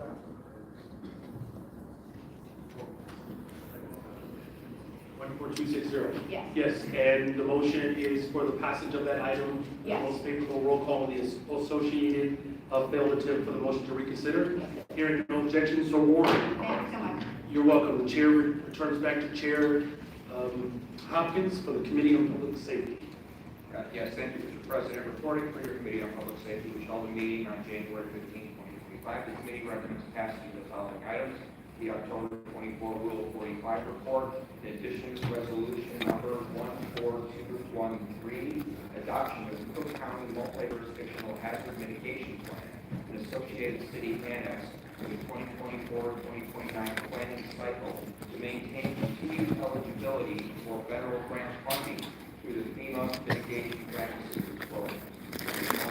Speak, I will pass these items on the first favorable roll call, Committee on Finance and associated on the second motion. Hearing no objections, so ordered. This concludes my report. Thank you, Mr. Chair. The Committee on Transportation and Public Ways, the chair recognizes Chairman Mitchell. The one who kept us out. Following items passed by the majority of the committee present. Item on page 2 through 5 include 34 ordinances with one amendment for miscellaneous items introduced by the local aldermen of Ward 3, 10, 14, 22, 24, 25, 27, 28, 29, 30, 32, 35, 36, 38, 39, 40, 43, 45, 46, 47, 48, and 49. Page 6 includes items substitute ordinance 2024-001438, the subdivision ordinance where property located for item ordinance 2024-001437, and re-subdivision ordinance where property located for 24. If there is no objection, I move passage of these items by the first most favorable roll call vote of the Committee on Finance and the associated unsuccessful motions to be considered. Hearing none, so ordered. Mr. President, concludes my report. Thank you, Mr. Chair. Final Committee on Zoning, Landmarks, and Building Standards. The chair recognizes Chairman. Final? Thank you very much, Mr. Chairman, Mr. President, and members of the City Council, presenting a series of reports for the Committee on Zoning, Landmarks, and Building Standards, which held a meeting on January 9, 2025. These reports are grouped for convenience. The following items were passed by a majority of the members present. Page 1 contains text amendment 02024-0011-209 that amends municipal code section 17-6-0400 that prohibits eating and drinking establishments in planned manufacturing district number 2 from being larger than 8,000 square feet. I move passage of these items by the last most favorable roll call vote of the Finance Committee report and the associated unsuccessful motion to. They sound like they in third Hearing no grade. objections, so ordered. Page 1 also contains text amendment 02024-001. That's reading. 531 that amends municipal code section 17-13-1003 M. This is who That allows they people. shared housing units and non-conforming owner-occupied dwelling units in manufacturing districts. I move passage of this. All you gotta do is just read what we tell you. If there is no objection. Hearing none, so ordered. Moving on, pages 1 through 11 contain various Unintelligent they sound. first, second, third, fifth, This is terrible. 11th, 17th, 21st, 25th, 26th, They wonder why we wait like this. 31st, 33rd, 36th, 44th, 47th, and 48th wards. I move passage And we keep voting for this. same motion if there is no I'm so objection. sick of this June bullshit. 27. Mm-hmm. Hearing no objections, so ordered. Lastly, page 12 contains various lot size over 100 square feet in the area 24 feet above grade in the 28th, 30th, and 42nd ward. I move passage of these items by the same motion if there is no objection. Hearing none, so ordered. Mr. President, that concludes my report. Thank you very much. For the agreed upon calendar, the chair recognizes Alderwoman Harris. Thank you, Mr. President. I received from the clerk, I has been here for 50 years 50 and still years. got to read like that. She don't know that. Yup, been here 50 years, don't know. Don't know. Cause she don't do nothing. They sell but get paid. Alderperson Mosley, Alderperson Barnes, Alderperson Fuentes, Alderperson Conway, Alderperson Ramirez Rosa would like to speak at this time on one of the resolutions presented. Very well. The chair recognizes Alderman Rosa. Yep, this must be the immigration. I asked for this point of personal privilege because January 11th would have marked my late father, Carlos Enrosa's 75th birthday. Unfortunately, after a 3-year-long battle with stomach cancer, we lost him on January 21st of 2015, just a month before I was elected alderman. And when I took office that May, unfortunately, Y'all, we should be ashamed of ourselves for electing this man. resolution honoring him at that point. But as we enter the 10th year of his passing, I worked with my siblings and with my mother to honor him with this resolution. So I just wanted to stand to honor the life and legacy of Carlos Enrosa. He was one of the founders of the Chicago Bilingual Educators. He was one of the first bilingual educators here in the city of Chicago. He was the first member of his family to graduate from college with honors from UIC. And when he retired, he was the highest ranking Puerto Rican in Chicago Public Schools, serving as the director of the Department of Research and Evaluation. And as we were reflecting on his life this past Saturday when we were at 75, we were actually looking through some of his belongings, and we found a resolution from the Chicago Board of Education where Michael Scott, the father of one of my colleagues, Maureen Scott, honored my father when he retired from Chicago Public Schools in 2005 in his role as board education president of Scott. So I wanted to stand to rise to honor my father, Carlos Enrosa, who lived an extraordinary life. Thank you for allowing me to speak. Thank you very much. Look at them, look at them. Look at this.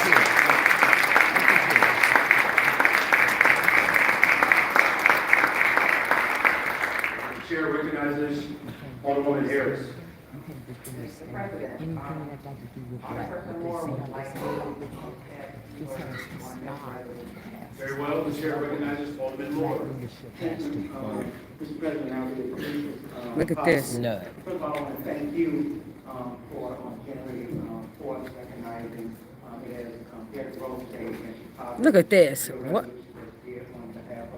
Look at them. This is what he happy for. Thank you for it as well. But since he was also from the 17th Ward in the Inglewood community, representing him at the Simeon game, I just want to officially on record recognize him as the official son of Inglewood, and that's what this resolution does. And hopefully myself, along with who's still with me, he's still with me. Will Hall gave me a hall pass to come to my own high school, and Alderman Mosley is still with me and doing that resolution.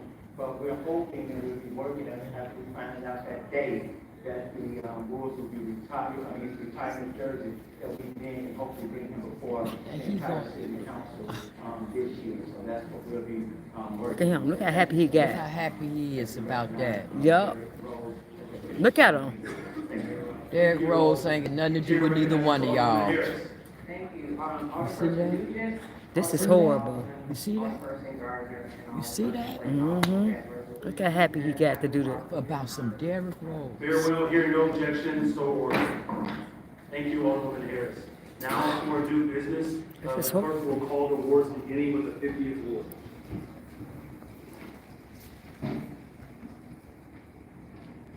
Zoning amendments which are referred to the Committee on Zoning, Landmark and Business Standards. Traffic regulations, traffic control signals, and traffic signs which are referred to the Committee on Pedestrians and Traffic Safety. Exemption physical barrier requirements, commercial driveway alley access, to parking facilities which are referred to the interpretation of public way. Alderperson Silverstein has proposed order for the issuance of permits for signboards at 5724 North Beacon Avenue, which is referred to the Committee on Zoning, Landmarks, and Building Standards. Alderperson Head has proposed ordinance to amend the municipal code, section 4-60-022. And it's the ordinance they putting up. This is. A portion of West Cooley Avenue, which is referred to the Committee on Elections and Consumer Protection. Alderman Jonah Hoppenworth has proposed ordinance to amend the municipal code, section 4-60-023, to allow additional package food licenses on a portion of West Argyle Street, which is referred to the Committee on License and Consumer Protection. Alderperson Martin has proposed ordinance for amendment of the annual appropriation ordinance and transfer funds within the 47th Ward wage allowance account for the year 2025, which is referred to the Committee on the Budget and Government Operations.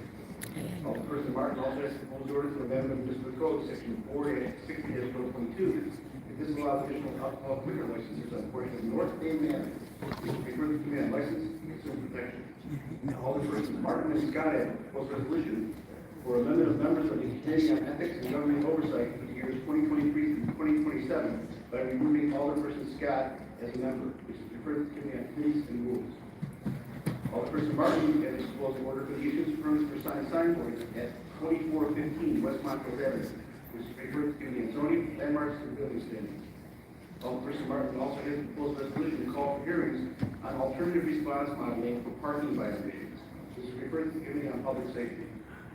Alderperson Lawson has proposed ordinance for a one-time exception from the Wrigley Field light game ordinance to allow a musical performance on May 22nd, 2025, which is referred to the Committee on Zoning, Landmarks, and Building Standards.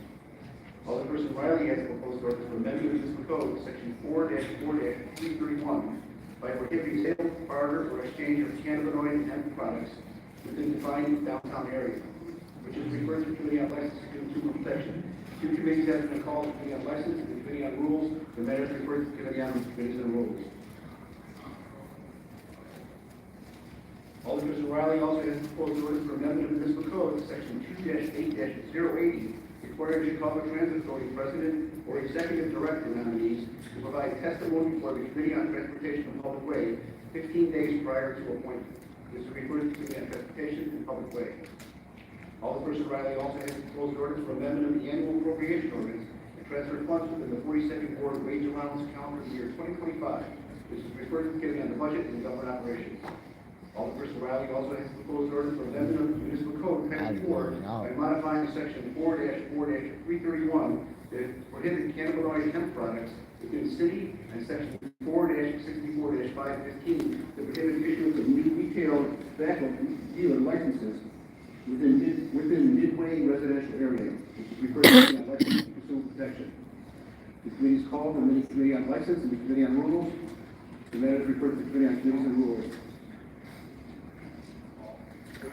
Alderperson Riley also has proposed ordinance for amendment of municipal code 1017 by modifying various sections and adding a new section 14-14-06016F, establishing permitting requirements for definition of intoxicating hemp retailers.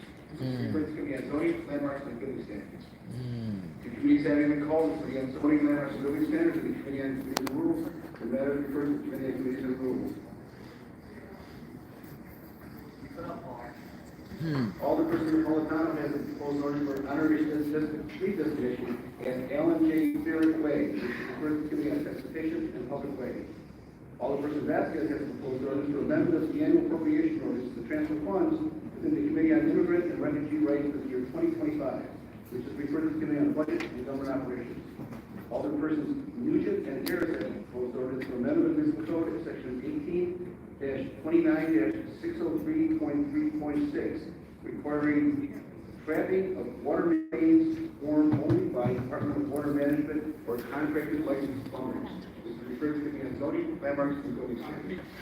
Alderman Pizarro has proposed ordinance to amend the annual appropriation ordinance to transfer funds within the 38th Ward wage allowance account for the year 2025, which is referred to the Committee on the Budget and Government Operations.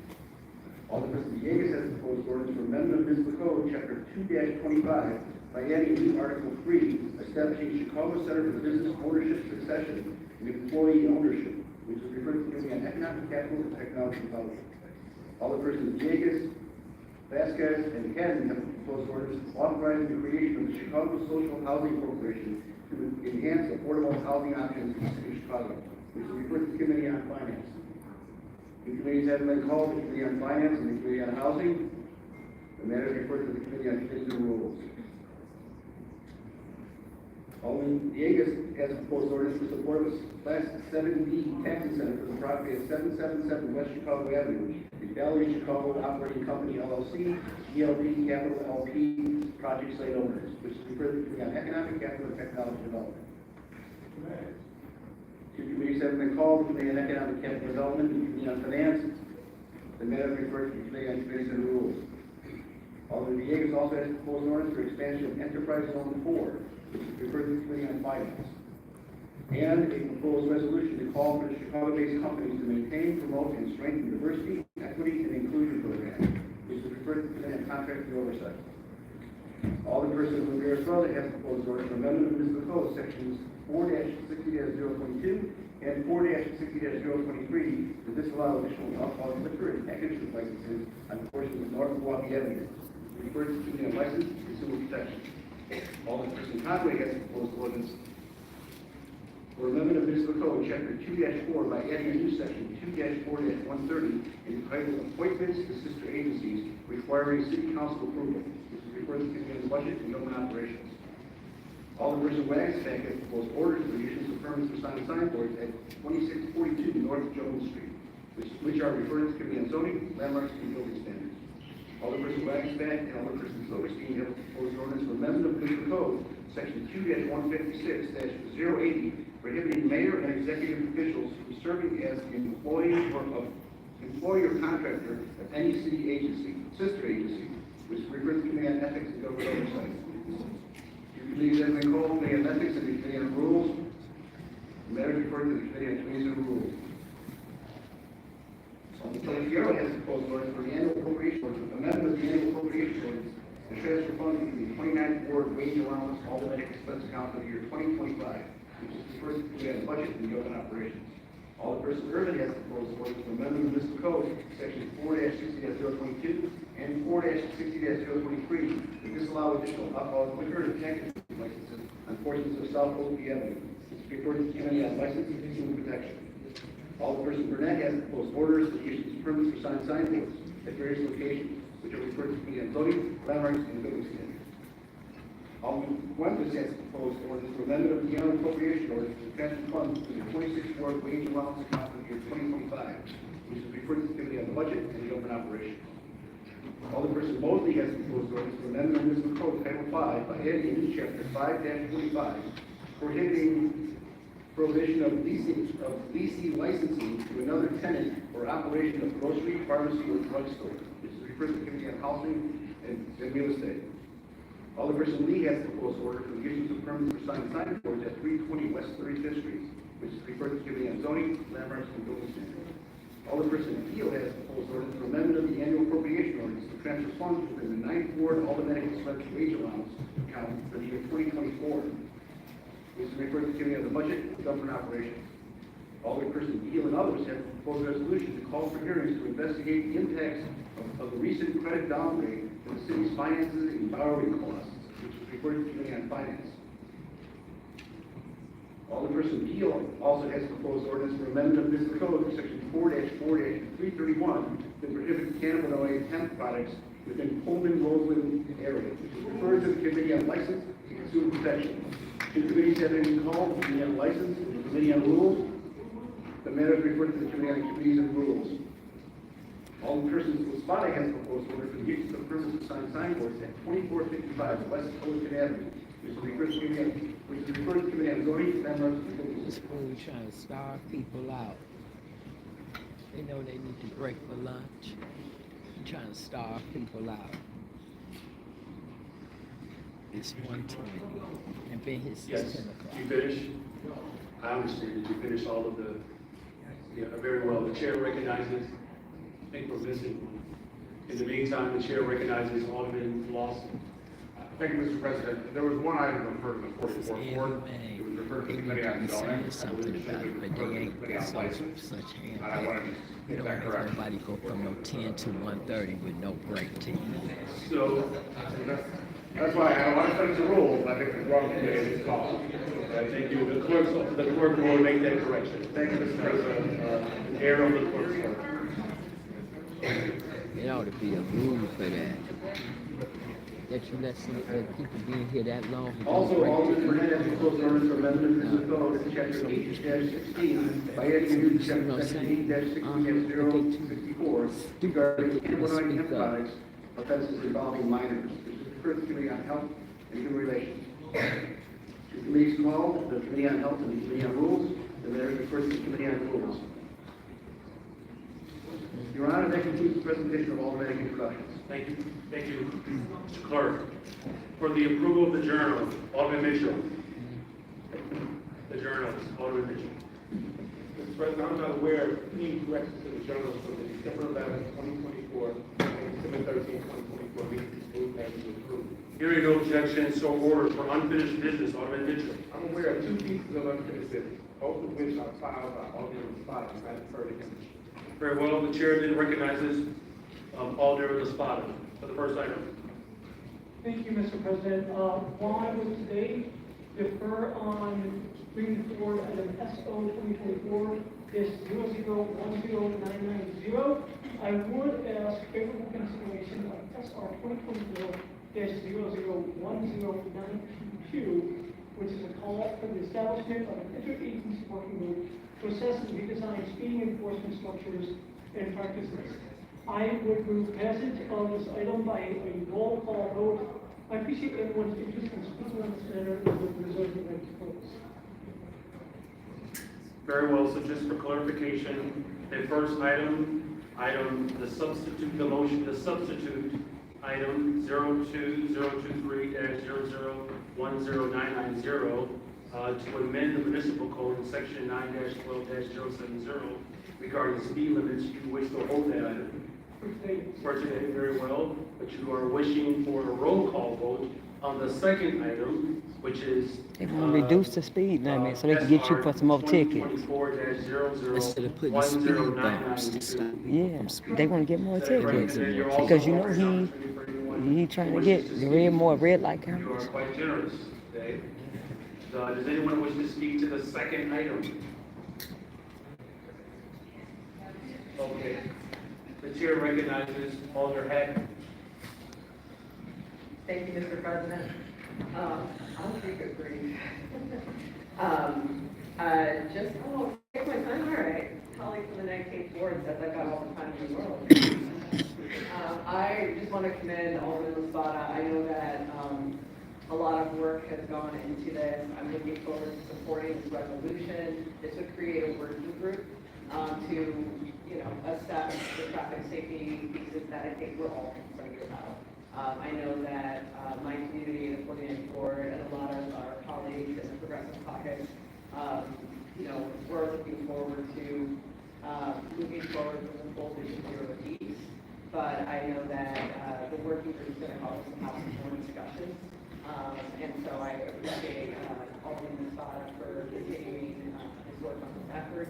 And, would urge my colleagues to vote in support of the resolution, which just creates our working group, so that we can all continue to Still money. improve and move towards the traffic safety, pedestrian safety issues that Alderman Espada and our advocates have as a single so that we can speed bumps Yeah, to slow still people down. just want to steal some more money. Thank you. Chair recognizes Alder Vasquez. Terrible. Thank you, Mr. President. We know it's. I also wanted to join Alderman Adams and commend Alderman Espada for the work he's done. In talking to a lot of our colleagues, I think most of our colleagues in principle, I haven't heard anyone say we need to raise the speed limit. I think some members did very much have questions, and so I think he's very mindful and really, I'm grateful for Daniel to really support the working group resolution. I think for the folks who have questions that want to just kick the tires, no pun intended, on what we're trying to do here, it's a really good way to do it. Folks have questions about the cost associated, how it would be enforced. I think the working group is something that members can largely agree on. So I would also ask our members here to support the resolution so we can then get those answers. I think we're even more support than we have. No, we want to know how y'all getting paid. They ain't thinking about these people gonna find a way to funnel money. The funnel taxpayer Are there money. any other alders that wish to speak to this item? Chair recognizes Alderwoman Nicole Lee. Thank you, Mr. President. I want to thank my colleague, Alderman Spada, for the work that he's done on this issue. Definitely one of the biggest issues that I hear about most from our neighbors is the speed at which people are driving. And please. I'm in full support of this working group, and that is not only just for our colleagues, but for the people in the city of Y'all, they just want to reduce the speed so they can get more money. Get more tickets out. Y'all, come on. And then for putting these people over this, it's going to just pay down using our tax dollars. We're asking all of the right questions and ensuring that we're making responsible decisions on behalf of the people in the city of Chicago. These people don't care nothing about this. Are there any other aldermen? The chair recognizes Alderman Irvin. Oh, Lord. Every time, look at these aldermen. When you see these aldermen, you know it's some funny stuff going. Look at this. Do not, at this time, support the ordinance that is being presented, but we believe that we thank Chairman Spada for, being a little, holding back on this, so we can't have no discussion. We've all talked about this. We do appreciate his, They're making sure they record him. See that? Mm-hmm. See, they're making sure they record him. They got the certain ones that they record. Mm-hmm. See that? See that? See that? They got the certain ones that they record. So they can show a certain perspective. Mm-hmm. Drive, I can't imagine a guy's on a bike all the time people are honking and giving you a finger and telling you to ride your bike on the sidewalk and you could be driving in the street. So I love the idea to work this out. It's also great to see my colleague who's back on the safety bandwagon and everything. So hopefully we can work out some other things for more safety for the residents of the city of Chicago. So thank you, Mr. President. Very well. Boy. All right, finally, then the chair recognizes Alderman Espada. Thank you, Mr. President. This is one of 3 items that passed in my committee back in October. I am grateful always to the full membership of my committee, all of you, who recognize that as a city, we are not succeeding at keeping our residents safe as they go through the daily rounds of their days. Whether you are walking, biking, driving a car, we know that it is not safe. We just passed through another year where hundreds of Chicagoans died as they were moving around the daily rounds of the city for them. I also want to be clear. We know through the work of CDOT, through the work that other cities have done, that what we for people is a safe speed to drive is not true. Oh, God. We know that driving 30 miles per hour, enforcing 35 miles per hour. This ain't finna do nothing but make a lot of people late for work. Mm-hmm. They want to get more tickets because they trying to make some more money. Always the taxpayers got to pay. Won't they cut their salaries if they just voted to get a raise? That part. These people are going to find a way to, they nickel and dime the citizens. These people are going to find a way. You deserve a down payment that addresses the anxieties and concerns of their communities. That when we talk about lowering the speed limit, we mean that in a truly equitable and transparent and meaningful way. Whether that looks like directing more of these revenue funds towards improving those intersections, whether it looks like new modes of enforcement that involve more behavior change and education and taking dollars out of Chicago's pockets. Yeah, right. We can and are committed to exploring all of those, to changing how we do enforcement in the city. And I hope and believe that this is the first step that restores trust. Nope. The residents, in the communities, that as hopefully in the future, we move as Seattle, Minneapolis, Boston, San Francisco, New York, Los Angeles, Oak Park, Evanston have already done towards a 25 mile per hour speed limit. 25, Matt. They not Chicago. Restored and earned It's smaller through this commitment. With that said, I do ask passage of this resolution by a roll call vote. Very well, thank you. There's been a request for a roll call vote. Alders, please use your e-vote application to record your vote at this time. Let's see who voting is for this. To lower the speed limit, all they gonna do, are they gonna not give you tickets? They could have put speed bumps to do Mm-hmm. this. No, anything. Nickel and dime in the citizens. Yeah. The voting is now open, the voting is now open. For that Please use the 25 e-device, mile hit per hour refresh, the voting is now Or open. they gonna find a way to nickel and dime the citizens. They not gonna stop the illegals, but they gonna find a way to tax. Tax us. The nickel and dime the citizens. They're not gonna stop giving the illegals free everything. One that's saying no so far. Is One person saying no. Brian Hawk.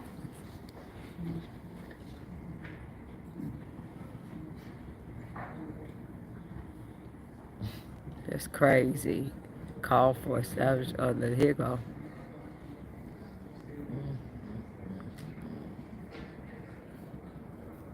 This is what they voting for.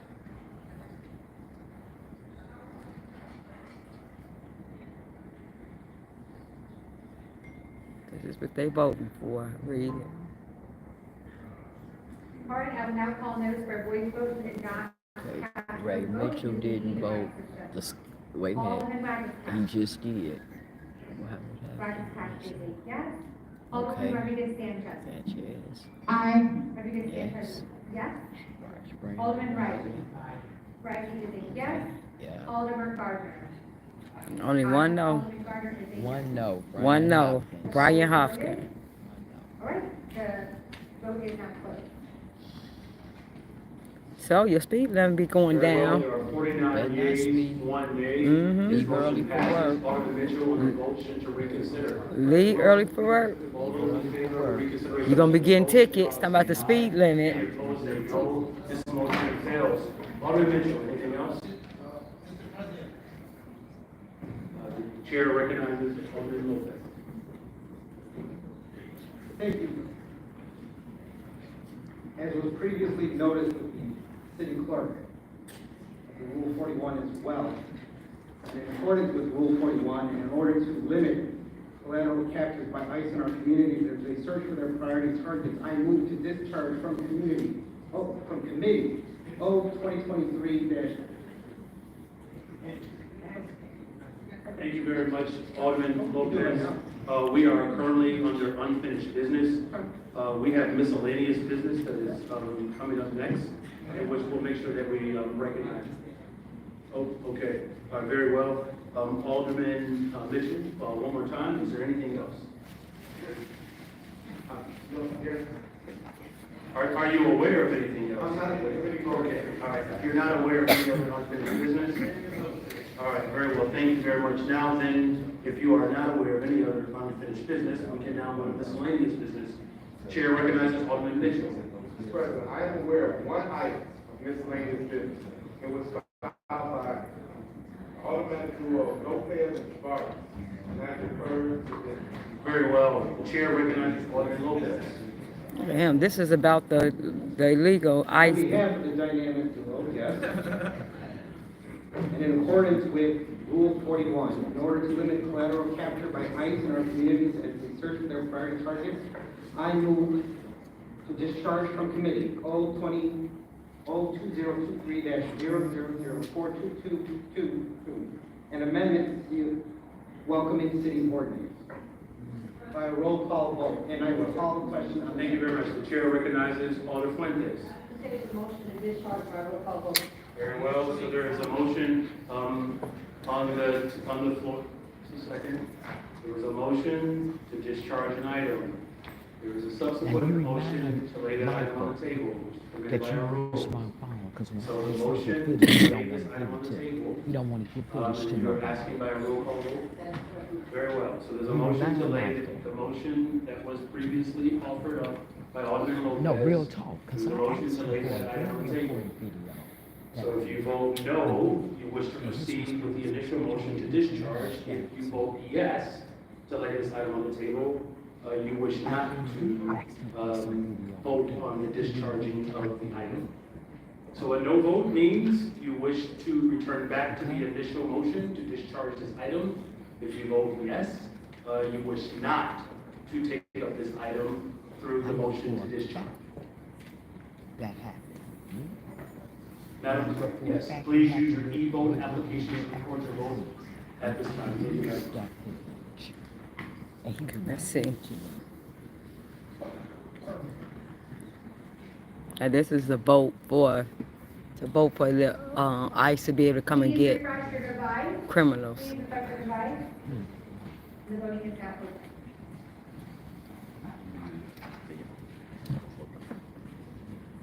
Just remind him.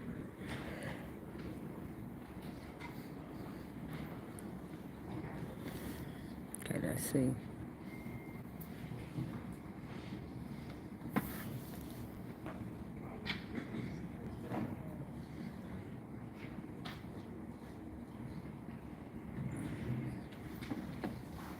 Okay, look at where we at. Lopez is in motion. If they're going to discharge it.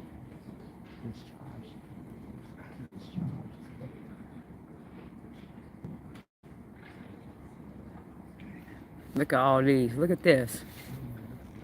The Bears is voting nay. Yes. Anthony Bill's voting, yeah. So look at all these green. Don't even I will want. now call on those who have not used the e-device for a voice vote. Look. Alderman O'Shea. They don't even want to be able to vote on this. Alderman O'Shea says yes. Alderman Mosley. No. Alderman Burnett. Mostly ain't present. Burnett says yes. Yes. Okay, Alderman there you Rodriguez Sanchez. Aye. Rodriguez Sanchez says yes. Yes. All have voted. Just go Look at to y'all, the all of The them. nays. Look at that. Look at the nays. Thank you. There are 39 yeas, 11 nays. The motion to lay the item in the motion on the table has passed. Alderman Mitchell, is there a motion to reconsider Alderman Mitchell? All right, there's a motion to reconsider this vote. All those in favor signify by saying aye.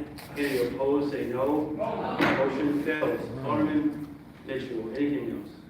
President, except for the ordinance set the date and time of the next meeting, I'm not aware of any further discussion. Very Wow. well, then, the date and time of the next meeting, Alderman Mitchell. So you not, what they saying is, no, you can't even, they want to keep it. Please read the order. Let him talk about it. They don't even want them to talk about it, y'all. You see what your aldermen did? They want the criminals to stay. Motion to discharge. See, they did a motion to discharge. Wait a minute. They not saying happy enough. What happened? We need to find out exactly what that meant for Lopez. Because they not happy enough. If it was something that was for them, we would have to, something. Wait a minute, I need to find out from Lopez what did that actually mean. Because they would be more happier than that if it meant that ICE couldn't come in. Yeah, we got to see what this means, y'all. Let's see. Find out from Lopez what did this actually mean. Yeah, let's find out for Lopez what it actually means. Let's see. Because they would have been more happier if it would have meant, if they would have got something. Let's see, y'all. We gonna see. Yeah, let's see. Yeah, because if it was something for them, they would have been happy. Yeah, we'll see, y'all. Let's What that means. Let's find out from Lopez. Okay. Hey, how you doing?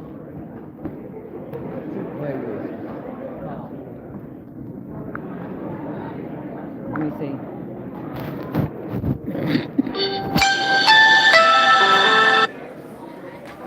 Hey, how you doing? Lopez. Hey, Lopez. Lopez. Lopez.